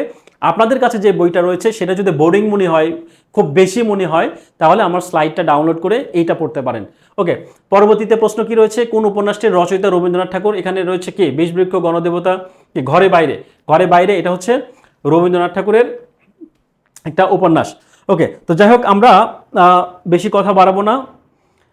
অনেকেই কমেন্ট করেছেন। জি, আমাদের ক্লাস শেষের দিকে আমরা চলে আসছি। তো যাই হোক, আমরা বেশি কথা বাড়াবো না। আমরা আধুনিক যুগের উপরে টোটালে 3টা ক্লাস রেখেছি। আপনারা যারা পরবর্তীতে যুক্ত হয়েছেন, আমার স্লাইডের শুরুতে গিয়ে বা আমার ক্লাসের শুরুতে কিন্তু আমি এই সাহিত্যিকদের যে নাম রয়েছে সে নামগুলো কিন্তু আমি দিয়েছি, অর্থাৎ 3টা ক্লাসে আমি কোন কোন সাহিত্যিক সম্পর্কে একটু পড়াশোনা করাবো বা কোন কোন সাহিত্যিক সম্পর্কে গুরুত্ব দিয়ে পড়াবো, এই বিষয়টা আমি কিন্তু অলরেডি দিয়েছি। আপনারা স্লাইড দেখলেই বুঝতে পারবেন। তো যাই হোক, আজকে এই পর্যন্তই থাকবে। ভালো থাকবেন সবাই, সুস্থ থাকবেন, দেখা হবে পরবর্তী ক্লাসে। আসসালামু আলাইকুম।